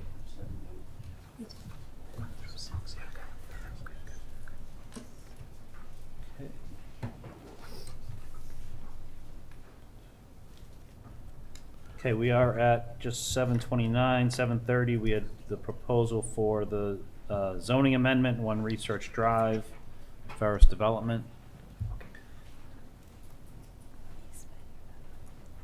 You're flying solo. I am. Okay, welcome. Good to see you. Thank you. Let me just ask Chrissy. Chrissy, do you have an easel by any chance? I'm going old school tonight. With We used to. oh, look at that. No. I'm sorry. You She asked, did we warn me to delivered. bring my computer, but in a rush, I just forgot it. We actually have that in our packet, so if you want to turn that right To the Yeah, so gallery. visual. Yeah, the camera will catch it. We can just make sure that it's caught Yeah. on camera too. Yeah. And Oh, there we go. I could just plug in and display it. But I really don't want to see all my. actually, we probably want to make sure we get it on TV. I don't know. Yeah. Is there a way I can angle it so that happens? I can plug in. Oh, you can. Thanks, Kristen. Okay. It will be flipping through a little. Good evening. My name is George Bonan. I'm Assistant General Counsel with Ferris Development Group out of Southborough. Ferris Development Group is a commercial real estate owner and operator working in the Metro West with a strong presence on the Route 9 corridor. The firm's principal, David Ferris, is a Southborough resident who owns and operates several large office buildings, including those in Southborough, Marlborough, Chelmsford, Waltham, and Westborough, including 1 Research Drive, which is the topic of today's discussion. If you're not familiar with 1 Research Drive, it's a 283,000 square feet and some change office building sitting atop of roughly, thank you, sitting atop of roughly 25 acres. Which it also has roughly 1,134 parking spaces that are completely underutilized at the moment. As many of you know, since COVID, office has taken a hit generally across the United States, and ORD, 1 Research Drive, is no stranger to that. We've suffered some tenant loss, and the building is under-occupied, sitting roughly at 67% occupancy. And that's also reflected in the parking, in its parking lot. When you go to ORD, you'll see that it's basically a sea of parking that is just waiting to be utilized for something better. We've tried to and I should also mention ORD sits in the general industrial zoning district. We've tried as a development firm, to lease using the lease space to the uses permitted within the general industrial zoning district, and we've had not much luck, as you can tell by the occupancy rate. It should be much higher given a building of that prestige and size. Many other developers are in a similar situation, and they've sought to reutilize office space and office parking lots by rezoning their properties and allowing uses that are more highly in demand, specifically multifamily. Multifamily makes the most sense given the housing shortage in Massachusetts. Many developers, including ourselves, have turned converting office buildings into residential units or having multifamily buildings built on top of large abandoned office parking lots, turned to that, which segues into our project, as you can see on the screen. Indicated with blue highlight is the office building development that currently is there. The blue depicts what the property, what would remain with the office building if our proposal were to go through. In the green, you'll find our proposed multifamily development.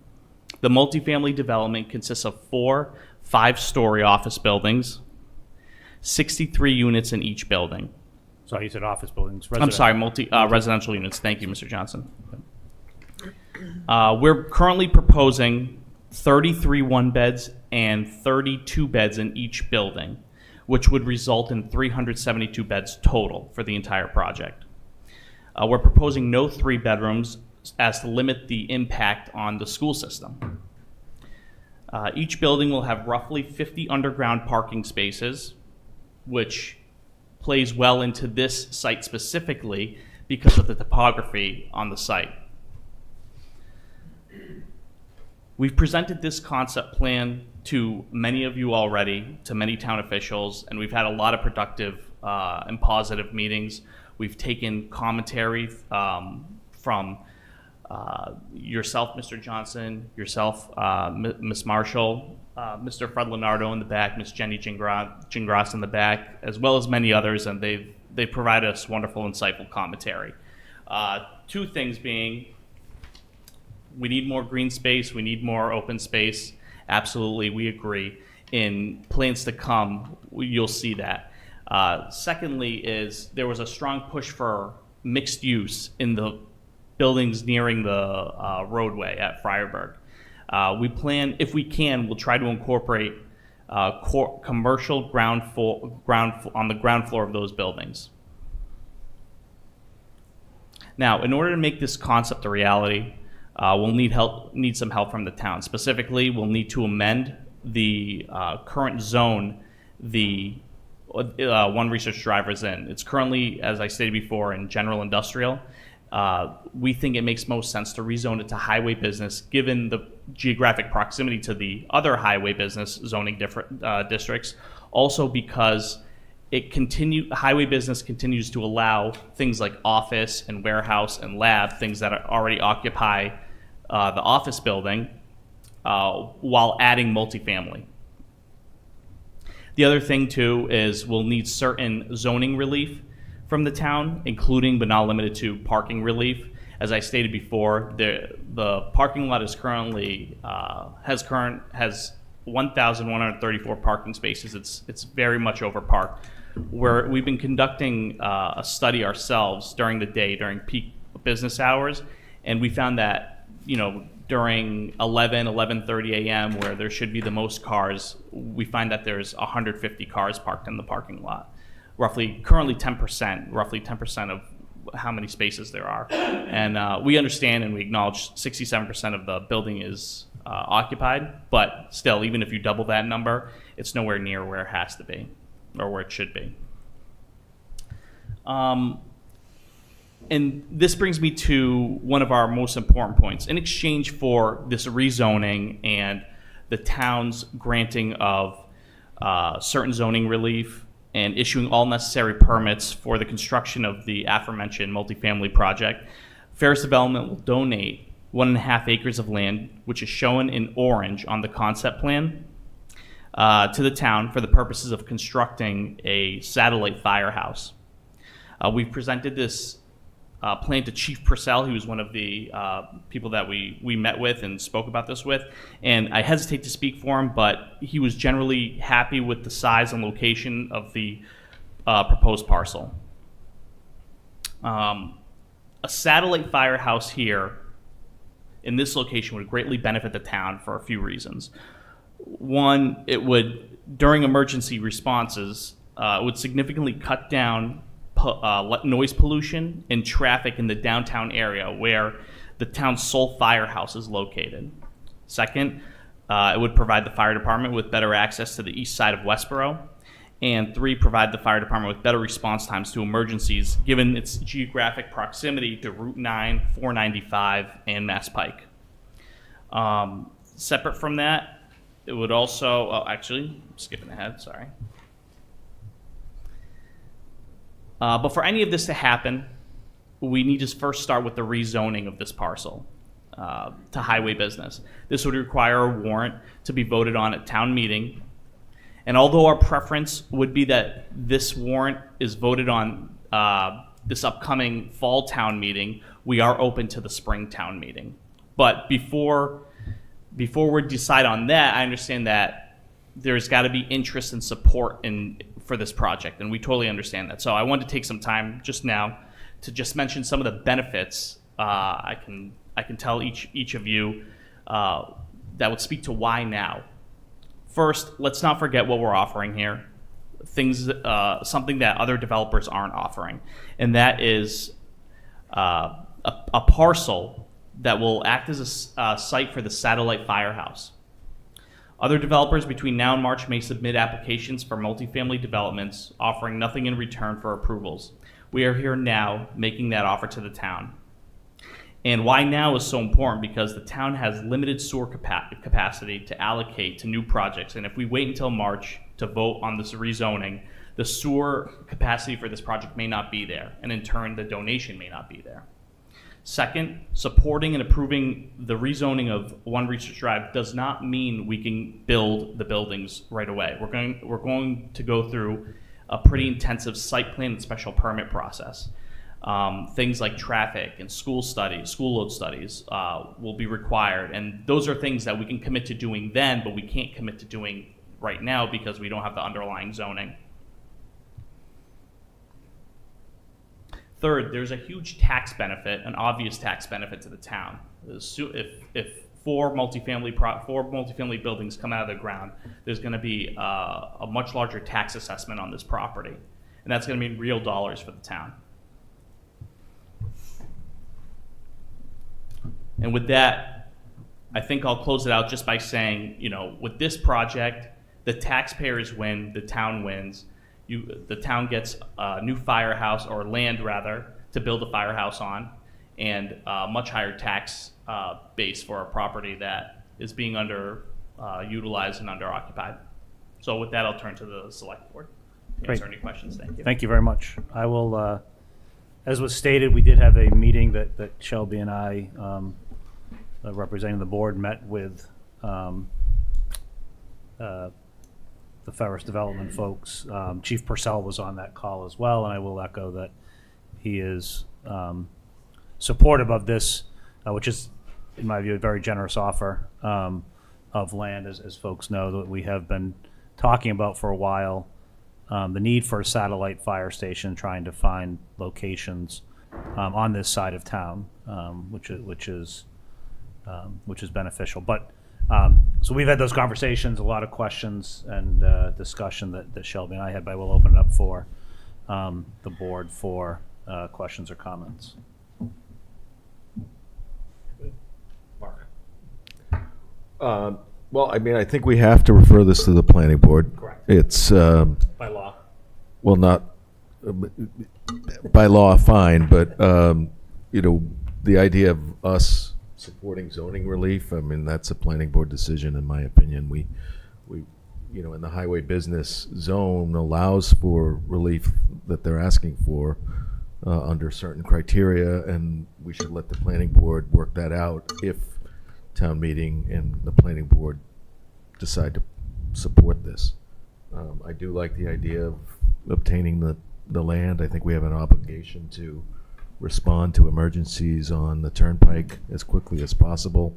And, unfortunately, coming from downtown, we're probably not getting to these emergencies very quickly. It feels a little bit like spot zoning to me because it's surrounded by industrial B. It's not contiguous with any other highway business. It feels more like we should be asking the planning board whether, I looked up the Southborough project that was referenced earlier and the Marlborough project that Ferris also did. Both of those had zoning provisions in place, and an overlay, or in Southborough it was a business highway district. This is a very unusual way of approaching this, in my opinion, and I would rather discuss, or have the planning board discuss, whether multiple parcels or some portion along Route 9 should be rezoned in general, or if we should look at that ID underlying zoning, I think it's ID, and consider it a zoning change as opposed to just benefiting one landowner. And so that's my biggest reluctance here. No, I appreciate them making making overtures to the town and offering space for a potential fire station, and I'm happy to make a motion. Yeah, if I may, would it be possible, Christy, are you controlling this? Yes.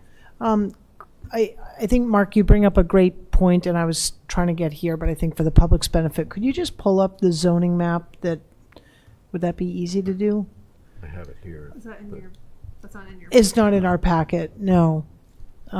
If you go to the GIS and do the zoning layer. Yeah, if we could just do, I think it's, because that was sort of I think, so fundamentally, I think this project offers some good benefits. As Ian mentioned, he and I had a chance to sort of preview this through that conversation and had a chance to share some thoughts, but for the public's benefit, definitely agree that some open space, some green space would be desired. We talked at that time about EV chargers as well. Excited to see some underground parking. This New England weather obviously beneficial to that. Good to see 1 and 2 bedrooms. That doesn't create extensive, large multifamily housing options. And obviously the potential gifting to the town of this parcel for the benefits that Mr. Bonan provided are obvious. And we have been looking at, are there parcels there to better service the east side of town as well as the highway areas mentioned. So for all those reasons, in reducing downtown traffic and noise, all great. I do have some concerns about, not an expert in zoning, so Mark, I'm glad you picked that up about the concern for spot zoning. While I trust that the Ferris development team would do their research, obviously we have a responsibility to protect the town and make sure we're not creating any sort of legality issues there. So when Christy has a chance to pull that up, I would like to kind of see what the zoning looks like so that we can all kind of see what Mark is referring to. And that was exactly my thought. Why not create broader zoning changes? Again, not our jurisdiction, but that was sort of my inclination. The only other thing that Mr. Bonan did not mention, that I believe we had conversation, correct me if I'm wrong, Ian, was just in that open space and green space, really like any amenities, we haven't done that level of a deep dive into the property, but being that this is, I think, intended to be unrestricted ages, people want amenities, and those weren't mentioned. So I'm sure the planning board through their process will identify that. But someone that might consider the property, I would think you'd want something other than just housing. Yeah, Christy, could you just, so orient us here? So the big cloverleaf is the 495 interchange, is that right? Yep. Okay, so, Yes, can I Mark, make a yeah, can you walk couple- us? Well, okay. Could you so, just, Yeah, if you see that small green Yep, dot there, yep. that's, I think the. Water tower? The water tower. Okay. It's the lot right next to that, so if you click on it, you might have to change your cursor to select on the right. that's okay, you know what, actually, we don't even have to Yeah, go there it in. is. Okay, So that's the thank lot you. there. Yeah, okay. And you can see it's not contiguous, but just to address a Yeah. couple of your points, I'm not, we have the transit village zoning on the other side of town, and that tried commercial, and I felt like all it does is pull commercial uses, retail or restaurant uses away, potential customers away from downtown. So I'm not like excited about a wholesale retail restaurant use up there, but because I worry that, I want those people coming downtown to, visit the shops and restaurants and everything else. But I think there could be room for some retail amenities. We just have to be careful on the burden on, our services. The good thing about this location is it can handle more traffic. I mean, it's set up for traffic, whereas downtown might not, might not be. So, hopefully we'll change that. But anyway, so that is, What does the again, orange represent? the orange represents the highway business. Okay, Okay. so it's nearby but not contiguous. Yeah, so if you see over on the left side of, that orange section that comes down towards Prentice Forest. Yep, yep, There's the Sonesta Hotel was recently approved to Yep. convert to multifamily. So it's not that far, but it is not contiguous. Right. And that's kind of bothers me because it feels like, if this landowner could benefit and no other landowner up there could benefit, that, again, it's not our decision, it's Right. really town meeting's decision, so, I'm just expressing my reluctance. Yeah, I think that was part of the discussion, and you can speak to it as well, that we had this discussion on the spot zoning. I think there was a thought, but of adding another piece of property, which is in the front, which right now I think is a detention basin. It's one other, but it still still feels like spot, but Yeah. that was discussed.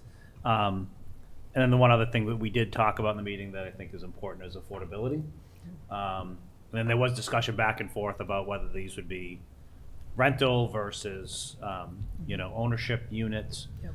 I had highlighted the rental, and if we went to a 25% affordability versus the 20% required, that would give us more on our SHI, but still the discussion around affordability was that they would absolutely comply. They wouldn't be looking for relief from affordability. At least that was the discussion that we had. If I can just touch upon the spot zoning, and you had just touched upon it right now.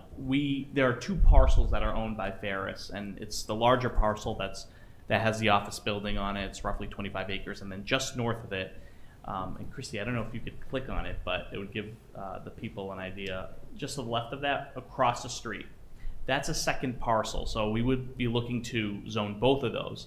And in our experience, given the size of One Research Drive and the fact that there are two parcels, I don't think there will be a spot zoning issue. Obviously, the town has to do their due diligence, but that's our position.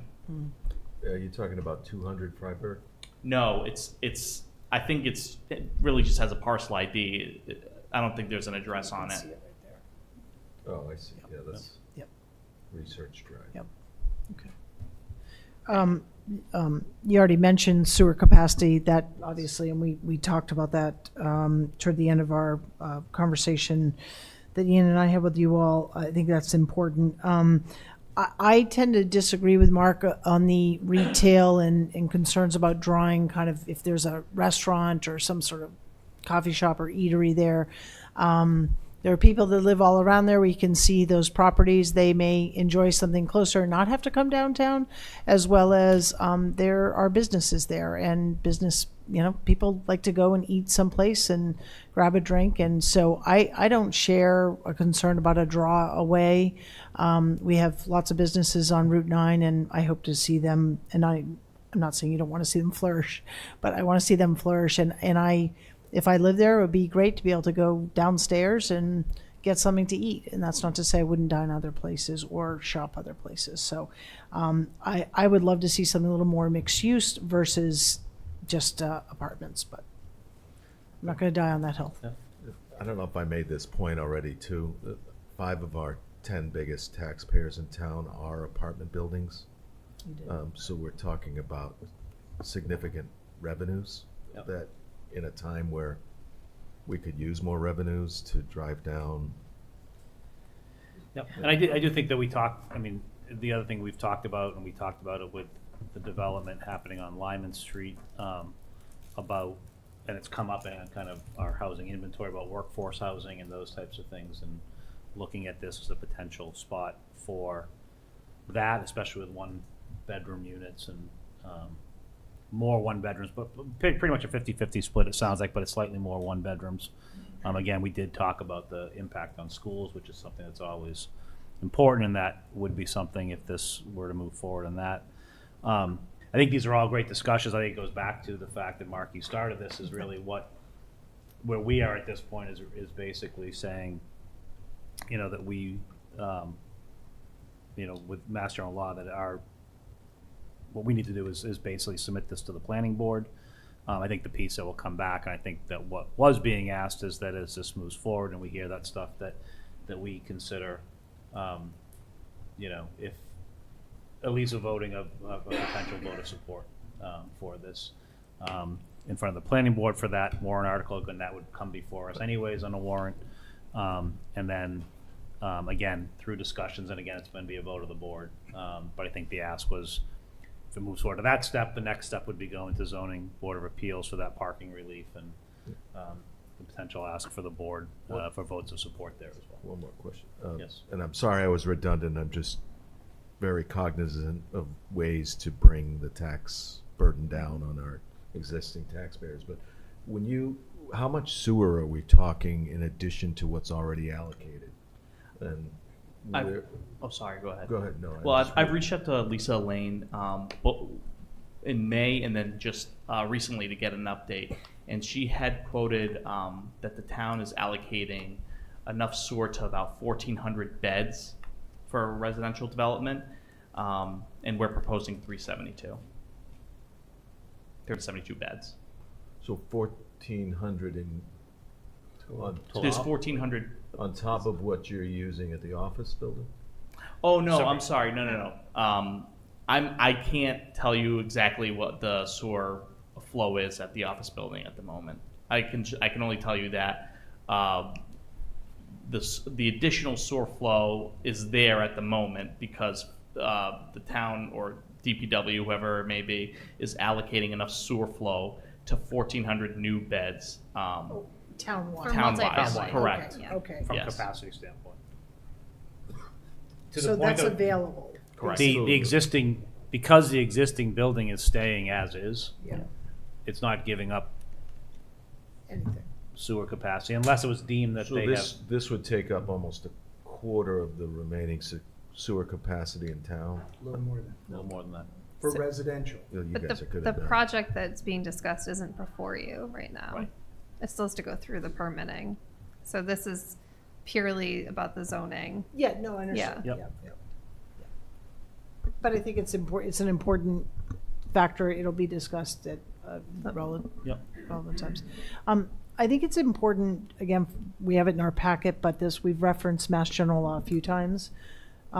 Christy, could you speak to that? Like why, because some people might be saying, well, why is the select board even hearing this? And why do they have to refer it on? Could you speak to that?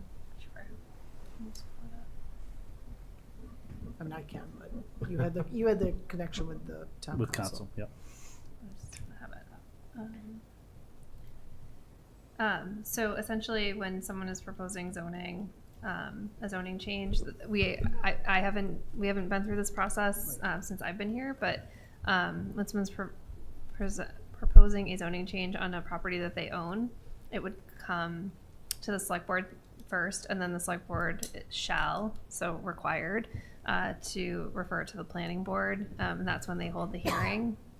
So this is essentially treated like a petition article, but it doesn't require the signatures that other articles require. And there's a timeliness as well. We shall do that within 14 days, right, of receiving it. Yeah. So are we going to get a bunch of zoning change requests now from people? There's multiple ways that it can be submitted, and this, them being the property owner, this is the way that they've brought it forward. I have no further comments or questions. Yes, do you want to make the motion? Moved pursuant to Massachusetts General Law, Chapter 48, Section 5, to submit the requested zoning change to the planning board. Second. Okay, further comments or questions? Not all those in favor? It's 4-0 for being present. Thank you so much for being Thank you here. for your time. Yeah. And thank you again for the creative piece. I know it's mentioned it at the meeting we had too, but the offer, and I know, is contingent on a lot of things, which I wish it wasn't, but I understand that too. But that is a very generous offer in terms of donating land to the town as part of this process, so thank you for that. Okay, great, thank you. The easement requires a notary, so we have our assistant town clerk here, if we can just sign that. Perfect. Because you've already voted.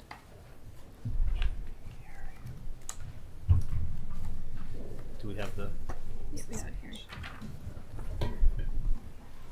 make sure you watch us closely.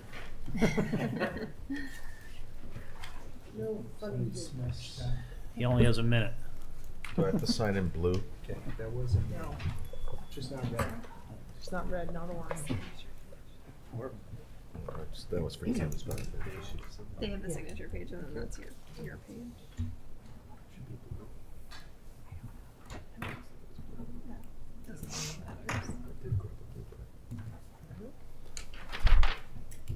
What's that? Yep. Thank you. Kevin, thank you very much. Okay. 8 o'clock on the nose. Yeah. Next on the agenda, item 10, intent to name space between 32 and 34 West Main Street, better known as the alley.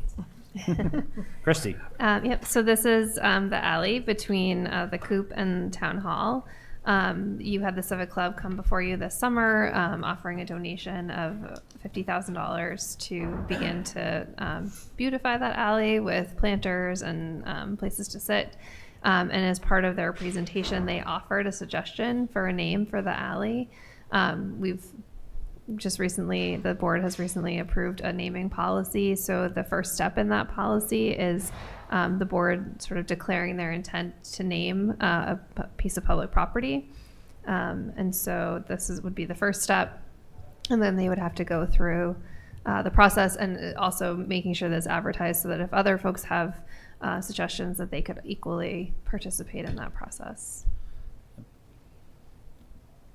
And just to note, as was in our package, I know it's not related here, but this is the process that we follow with the cemetery. We have received back those requests. We've transmitted to the Historical Commission, and our plan is to hopefully hold the public hearing at our meeting on October 14th. That is what the plan is right now. Just getting the publicly out there, because I know there are people asking about where we stand in terms of naming the cemetery, so the process is ongoing, and we hope to have that public hearing to review I believe it was 3 names that were.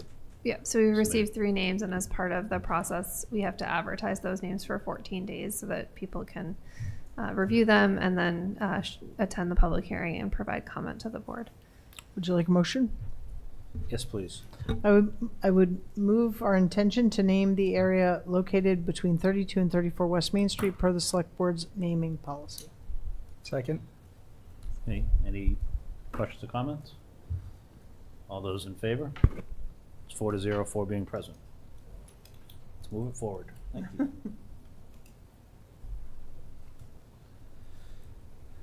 Okay. Next, moving forward, item 11, data dashboard benchmark communities list. This is a follow-up to discussion that was presented at our August 12th meeting. Christy, I'll turn it to you to. Yes. So on August 12th, we brought the narrative document. The board had offered some suggestions for to the document, giving some additional information, some additional appendices. So that draft was put together based on the discussion we had at the board. There was also a request that this go to Finance Committee and School Committee for their comments and concurrence. So I did attend the School Committee meeting on August 26th or 27th. And we had discussion about the communities and how we got here. And they ultimately voted concurrence with the list. I will note, because they noted in their vote that, you know, if there were concerns sort of moving forward, that we would have to look at it again. And then last night I attended the Advisory Finance Committee meeting with our Finance Director, John Steinberg, and walked through a similar presentation to the Advisory Finance Committee. Just to sort of step way back, this was originally generated through a discussion with the finance team. So there were representatives of each of these groups at the finance team level, and then bringing them back out. So I don't have an updated document, but the suggestions that I received last night from the Advisory Finance Committee were to add a definition section where we would define factor, score, weight. I think the board had similar questions, so I think that's a good suggestion. So we'll do that. I'm just scrolling through because I know there were a couple other suggestions. They asked for a little more detail on the abutting communities and why they were why they wouldn't have become part of the list. There currently is a paragraph in there, but it sort of generally identifies some of the indicators. So more specifically, as an example, exactly why Shrewsbury probably didn't score within that range. And then just a request to highlight the communities that fell off the list. So we have this current list, which community, just literally highlight the communities that fell off the list under that Appendix B.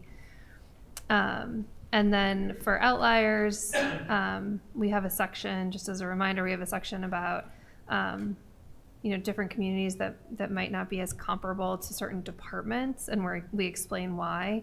And I was asked last night to include, we had sent this out to all the department heads, asking them if they had any concerns or wanted to identify anything, but the Finance Committee asked that we include which communities are in regional school districts, which I think is a really great suggestion. So we will do all of those things before we publish the narrative, but I think similar to our conversation with the select board as well as the school committee, we committed to this being sort of a living document, understanding that if there's other information that comes out that we want to include in the narrative, we would do that. I think people overall were really happy with the narrative because it gives a lot of information and transparency and will inform future evaluation. It did come up last night that because this is a whole new list, might require us to further evaluate in a year. I think that makes sense because it is a new list, but I also gave the warning, and I gave it at school committee, and I'll say it again here, that we certainly don't want to change the list every year. So I think everyone understands that. It's really just making sure that that the message and the use of these is consistent, and then once we start using them, making sure that everyone's comfortable. But I also did note, which I don't think I did here, I think some of the communities that were that raised the most questions about how they could be comparable to Westborough have fallen off that list.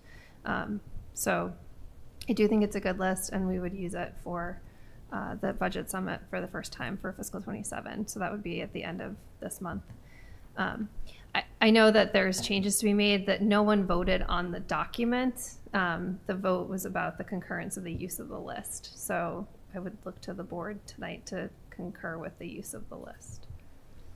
Great, thank you. Questions or comments? Shelby?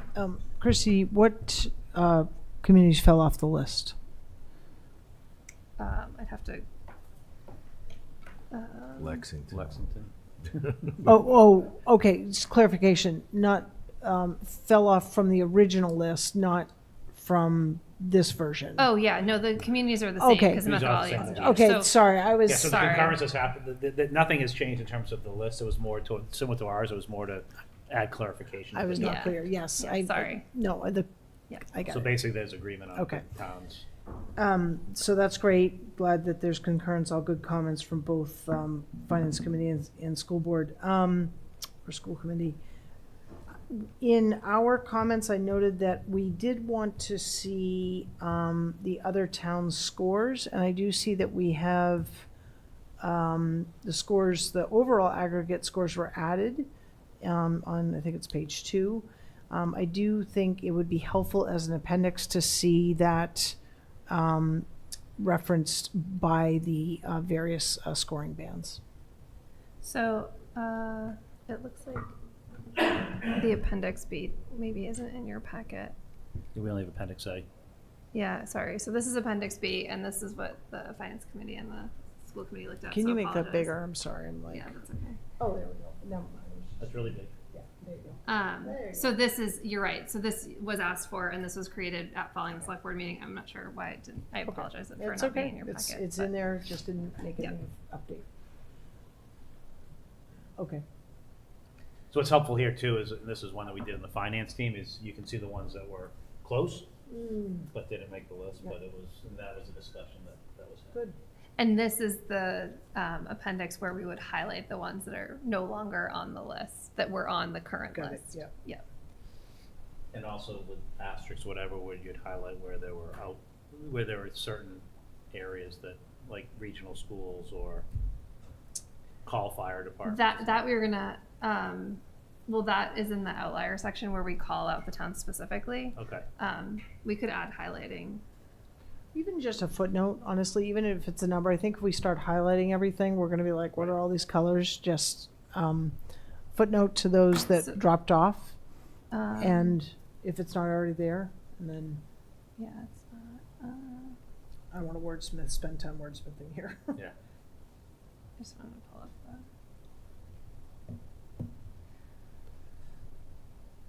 the. Yeah. Yep. Just saying, I think because this is really data-driven, I don't think it would, even if we did reanalyze this next year, it would take a while for these to change. And just really surprised at how similar to that Westford scored so much higher than any other town on this list. I guess that makes them Bestford. And Westford was on the list, the prior list too. Were they? Yes. I didn't know that. Yeah. I think what could possibly change, and I'm not sure what would necessitate the change, but the weighting of some of the fact indicators could change if we felt like it was not weighted as high as we sort of feel like it should be. But I think to your point, Mark, the indicators aren't going to change so drastically that the list changes, which I think is why we were looking at a reevaluation every 5 years. And even then, who knows? I mean, I think that unless we think of another criteria that maybe wasn't considered, that could change the weighting as well. That could, yeah. But I feel like you've included a lot of. Yeah, and it's much better than what we did the last Oh, time, yeah. which was, The first pass. yes. Yeah. We It was- learned a lot and Yep. improved, I think. So I think what we're being asked to do here, and this really is related to moving things forward for our budget summit, would be a motion to concur with the new list of communities. I'll make a motion to concur with the new list of benchmark communities. Second. Any further comments? All those in favor? It's 4-0, 4 being present. Thank you, Christy, for Thanks. going to Yep. the various Sure. other And moving it forward. committees and boards and moving it forward. Look forward to seeing how things look with these new communities. Yeah. Okay, Okay, next on our agenda, item 12, Department of Public Works seasonal employee. Kim, I'm going to turn it to you. Yep. In your packet, you have a draft job description for a seasonal labor position in our Public Works Department. We have about $7,300 already in the approved budget for a seasonal position. However, we don't have a current job description to use to advertise and as a basis for filling that. So you have a draft description that you're being asked to approve. We'd also like to amend the miscellaneous compensation schedule to create a pay range that's also described in your packet for this position. That would, let me just scroll down. I'll just hit on the three things that I'm asking you for, and then we can come back. It would create a pay range between $17 and $19 an hour for this position. And then the third ask is to waive the 10-day posting requirement. We will post the position, but we just completed a recruitment process for a labor position, and we have candidates within that pool who would be suitable and potentially interested in this. So to not delay getting some additional help, we're asking to waive the posting. So with that, if you want to go back. In just Can you just for the public to, I know it's Yep. in our package, but maybe talk a little bit about Sure. what this position, the roles, as it's highlighted in our packet. Yeah, it's really, it's predominantly assisting with a variety of grounds maintenance activities. You often see these seasonal positions are summer help when there's more mowing, more cleanup of parks and grounds. They're light equipment operators. They're not operating any of our heavy equipment, lawn mowers, weed whackers, maybe doing some trimming. And then sometimes in the fall, you see these, there's a need for these. The intention is it's a temporary position. It's not benefit eligible. For us, that would be, it's less than 6 months, but I can tell you, I think we have it budgeted for 12 weeks in the budget. So that's really what would constrain the length of time. And, sorry, I'm jumping in with the others, but can you just talk about the rationale for the rate difference in what's current M7? So that miscellaneous rate schedule has not been used for positions in quite a while. That's really, my understanding is historically it was used for part-time positions in the past that we no longer have. It's not in use, but the placement, we want to look at that schedule. We also have a separate schedule for our recreation staff. Those were outside of the non-union compensation schedule that we completed this past spring, but it's the next step. We want to look at those and propose amending those schedules when we likely come forward for the next budget cycle. So it really puts it on a $17 to $19 an hour, is consistent with what we see with many of the neighboring communities who have these positions. And it's also, there's a differential between that and our labor position, which would be the next sort of on your scale. Then The M8? Yeah. No, it's not an M8. Oh, that's it's the the position in the DPW union. Okay, so this would be below that. Yes, thank you. Yeah, and I think it's important to note that the current, if I'm correct in this, the current M7 rates are below minimum wage. Yes. So. That's how old They were last up. So let's just be, let's be clear. 2015 appears to be the last time those were updated. Okay. Move to approve the seasonal laborer position in the Department of Public Works as presented. Move to amend the miscellaneous rate schedule grade M7 pay range as presented, and further to waive the 10-day posting requirement prior to filling the position this fall. Second.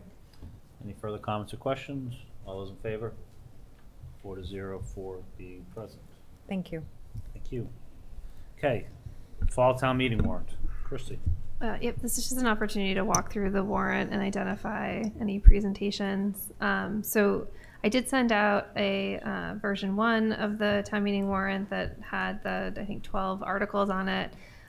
Version 2, I did create a version 2, which I distributed because I was going to that Westborough for Life event. But the only difference between version 1 and 2 is that I changed Monday to Tuesday. So, Not a- yeah, so no new articles, no new articles, but we'll talk about other articles that might be coming. So Article 1 is prior year bills. We have identified a couple prior year bills, so I'll bring that to you at your next meeting. The Article 2 is the revolving fund. I know that when we talked about the budget restoration, we talked about having some sort of update or presentation about how the new mobility management model is working. So we'll do that for the September meeting. But essentially, right now we have budgeted for the salaries of the van drivers for the senior center.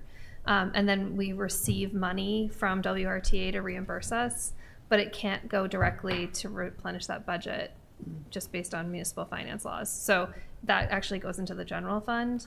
Our preference, of course, would be that the money would go into the revolving account so that we wouldn't have to raise and appropriate money that we knew was coming in as a reimbursement. And so that is consistent with all of our other revolving accounts.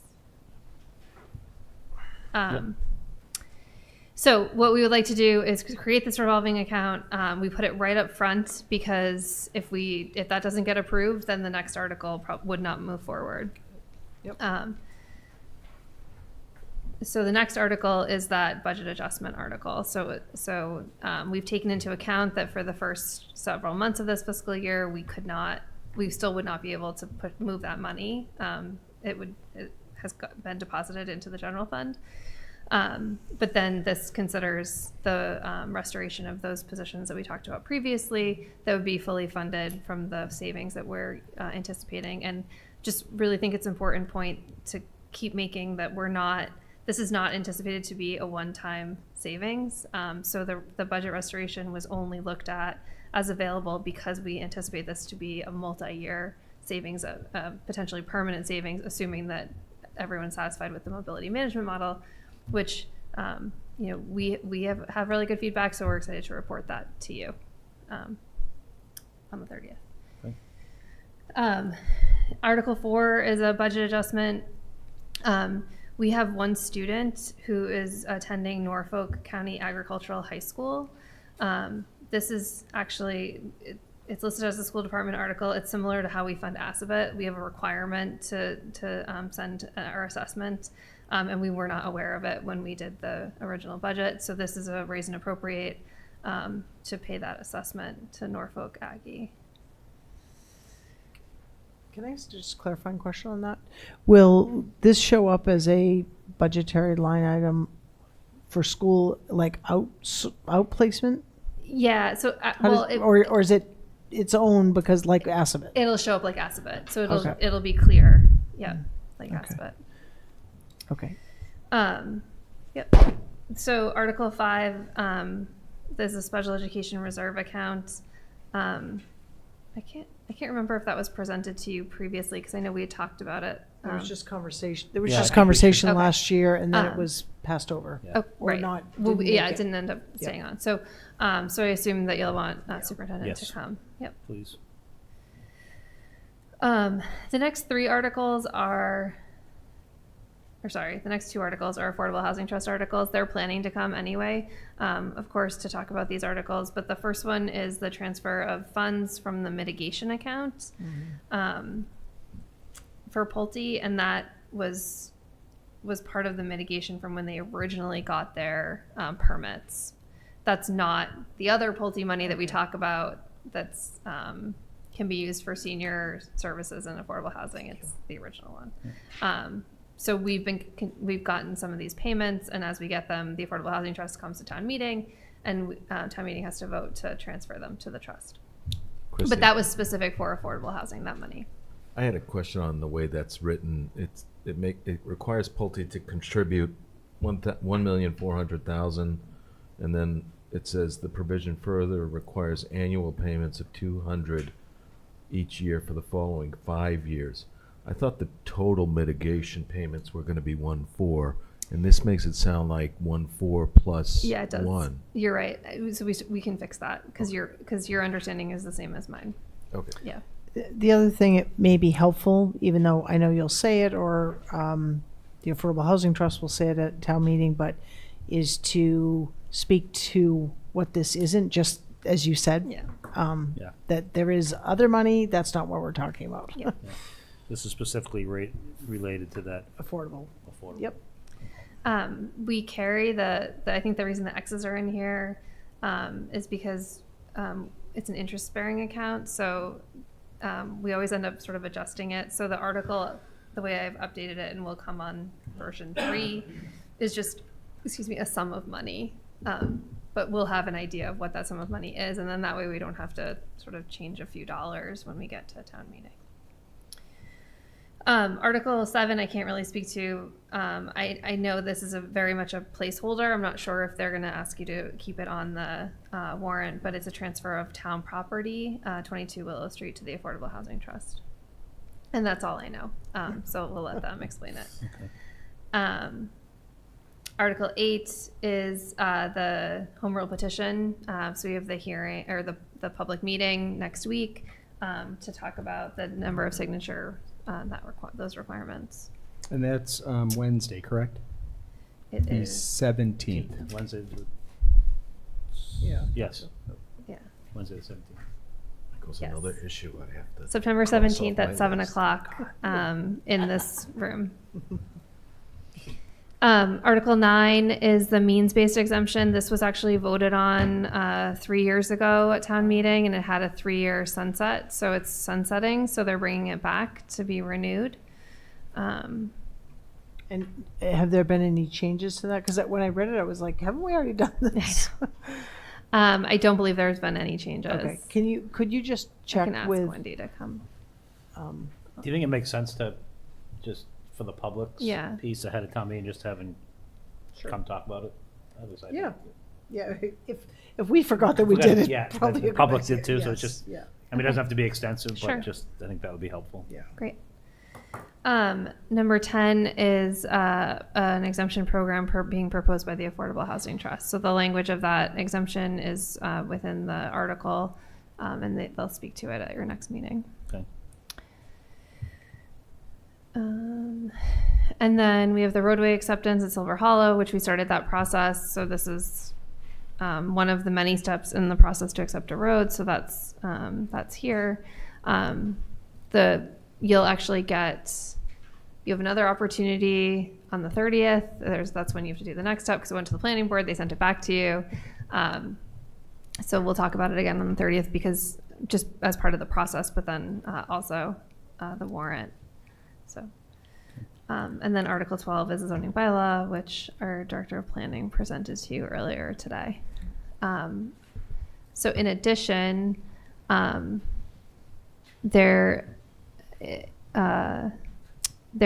will be an article for that grants the select board authority to grant easements related to 20 Phillips Street. Because when we do construction, we often have to do temporary or permanent easements related to utilities or other things like that.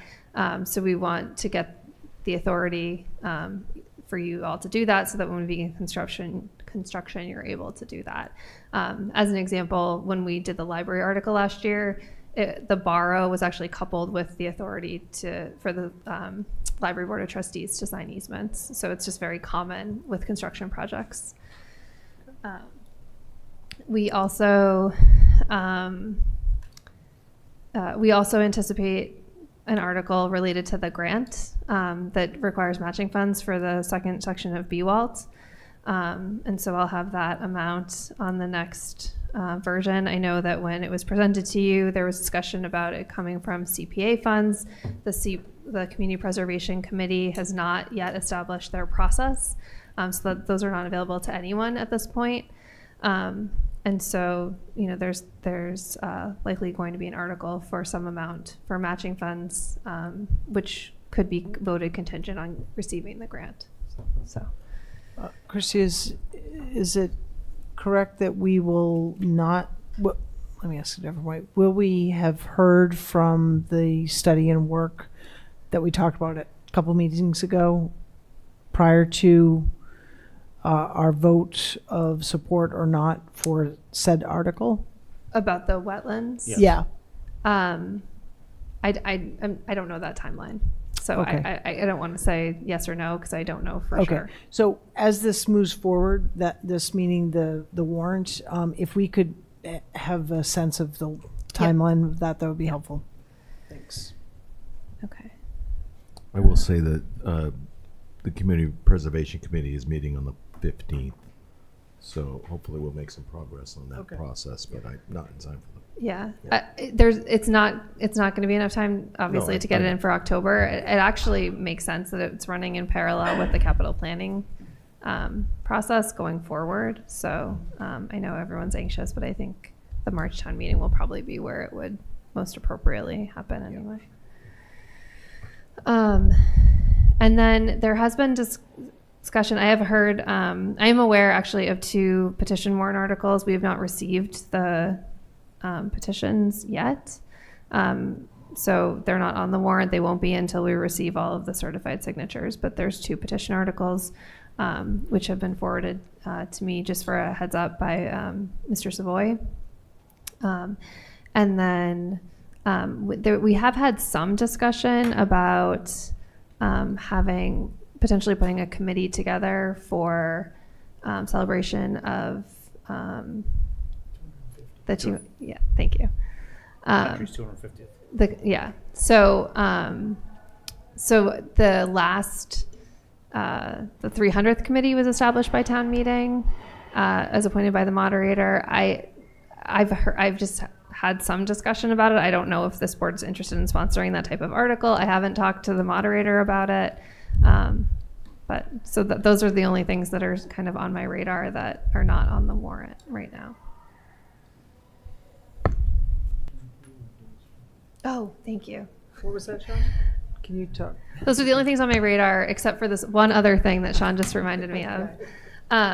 We had talked as part of the capital plan going into the annual town meeting.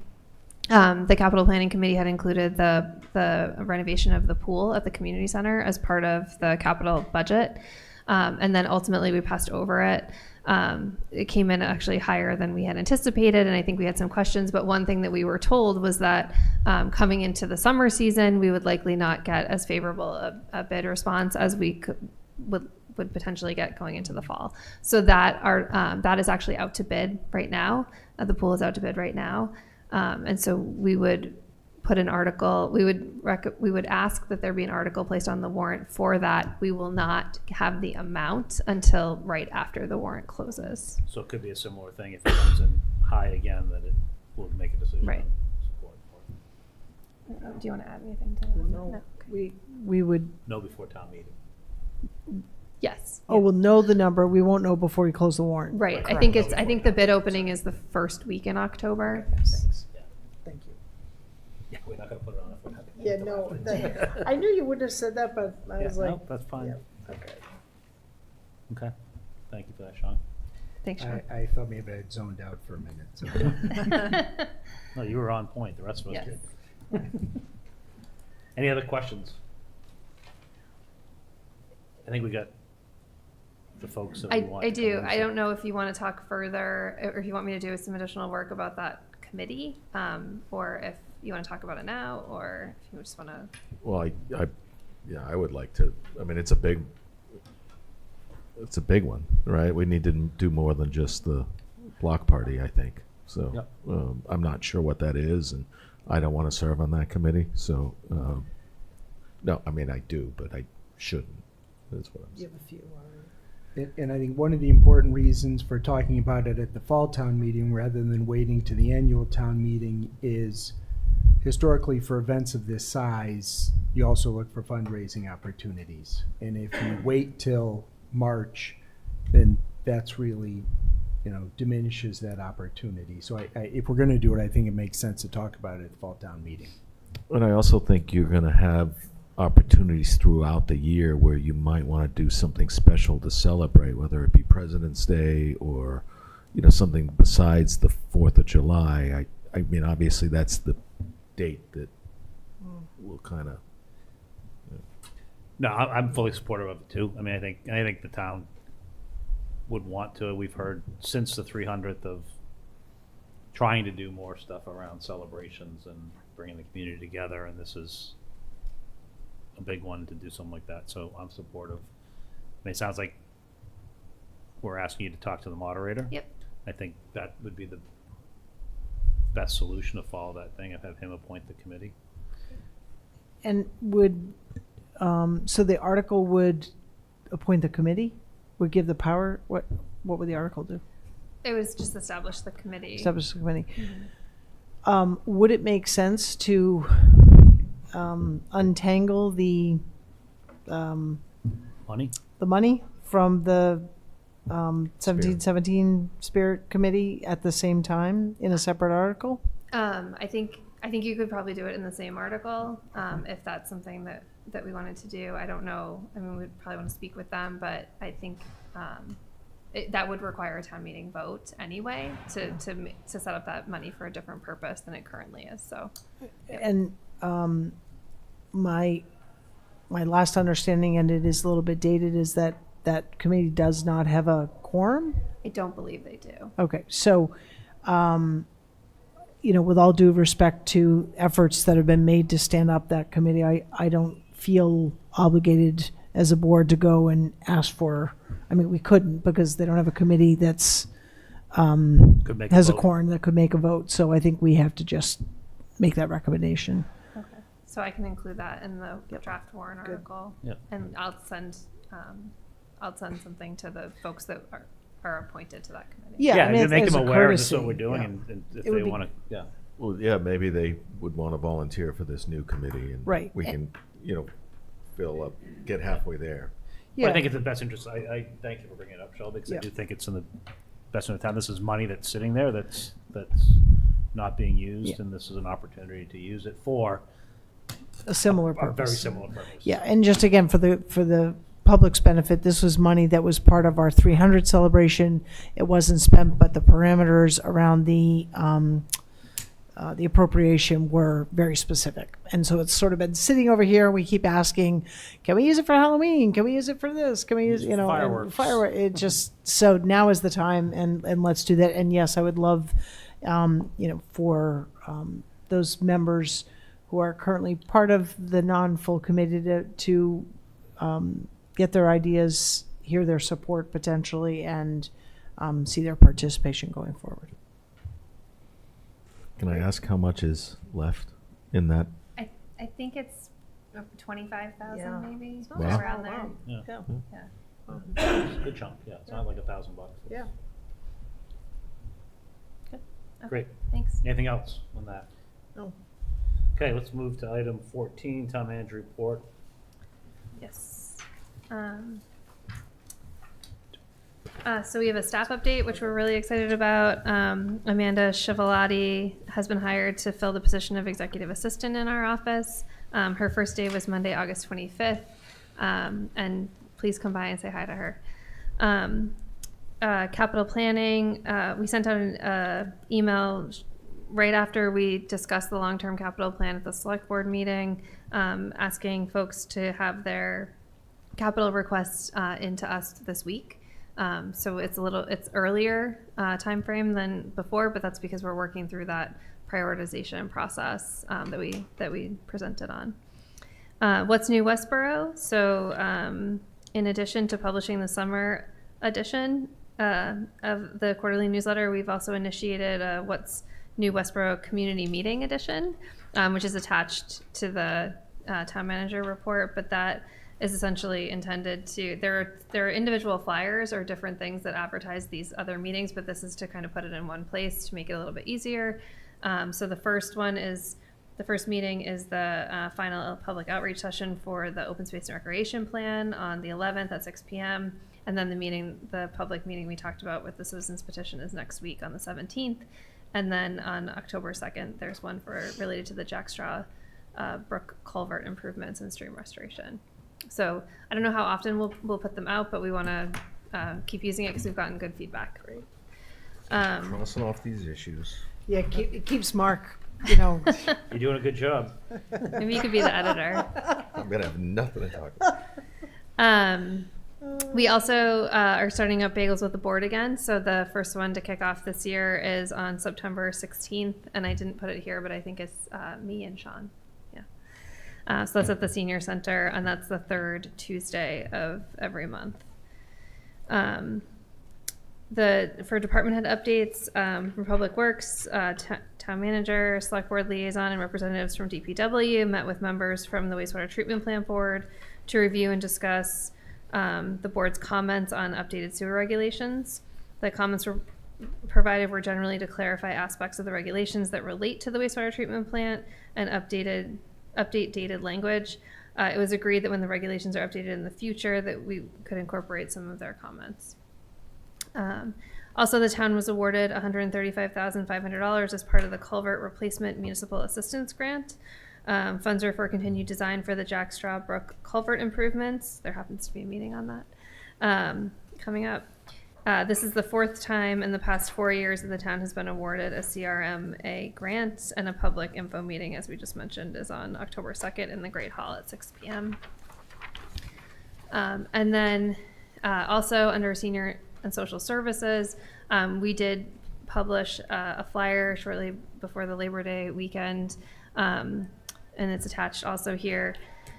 It highlights that where residents can meet with the Outreach and Resource Coordinator, Julia O'Neill Welch. This newly established schedule is intended to provide several opportunities for residents to access resources and receive support in one of several locations throughout town. So, so she's available the same hours that Town Hall is open, but you can refer to this flyer. She is holding hours at the Community Center, the Senior Center, the Veterans Office and Town Hall, as well as the food pantry, and then can also be available if people want to give her a call to meet with her. Great, thank you. Thanks. Okay. Okay, we have a request to approve meeting minutes, a bunch of them there. The one I will just highlight that we don't have in our package that was on here was August 5th, but we do have all the other ones. Can I just make one note? The board actually already approved the July 15th minutes, but in review, the version that you approved did not include the vote taken to approve the June 24th minutes. So that highlighted section is why it's back in front of you for that approval. Okay, is there a motion on minutes? So I move to approve the minutes of July 1st, 2025, July 9th, 2025, July 15th, 2025, July 22nd, 2025, the AM session, July 22nd, 2025, PM session, August 12th, 2025, and September 2nd, 2025. I think it was August 5th. Well, that's one we removed. Oh, we removed, okay. I'll second. Okay. Moved and second.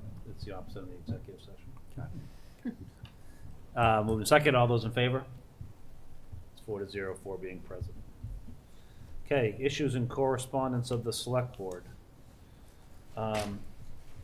Mark, so we don't steal any more of yours, why don't you go first? Oh my goodness.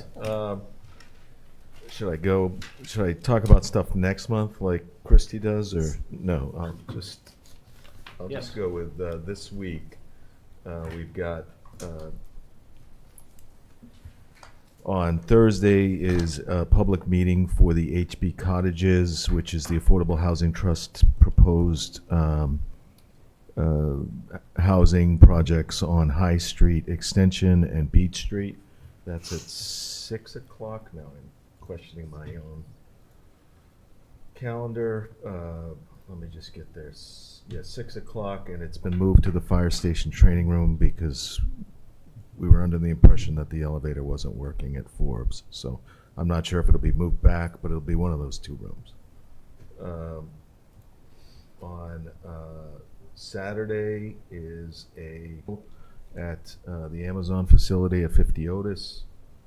And next Friday, we have the community center open house. That's from 5:30 to 7:30. And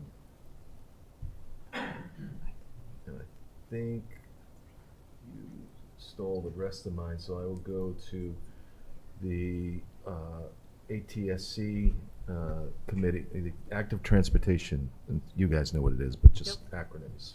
Not everyone may. No, the Active Transportation Committee met on the 18th.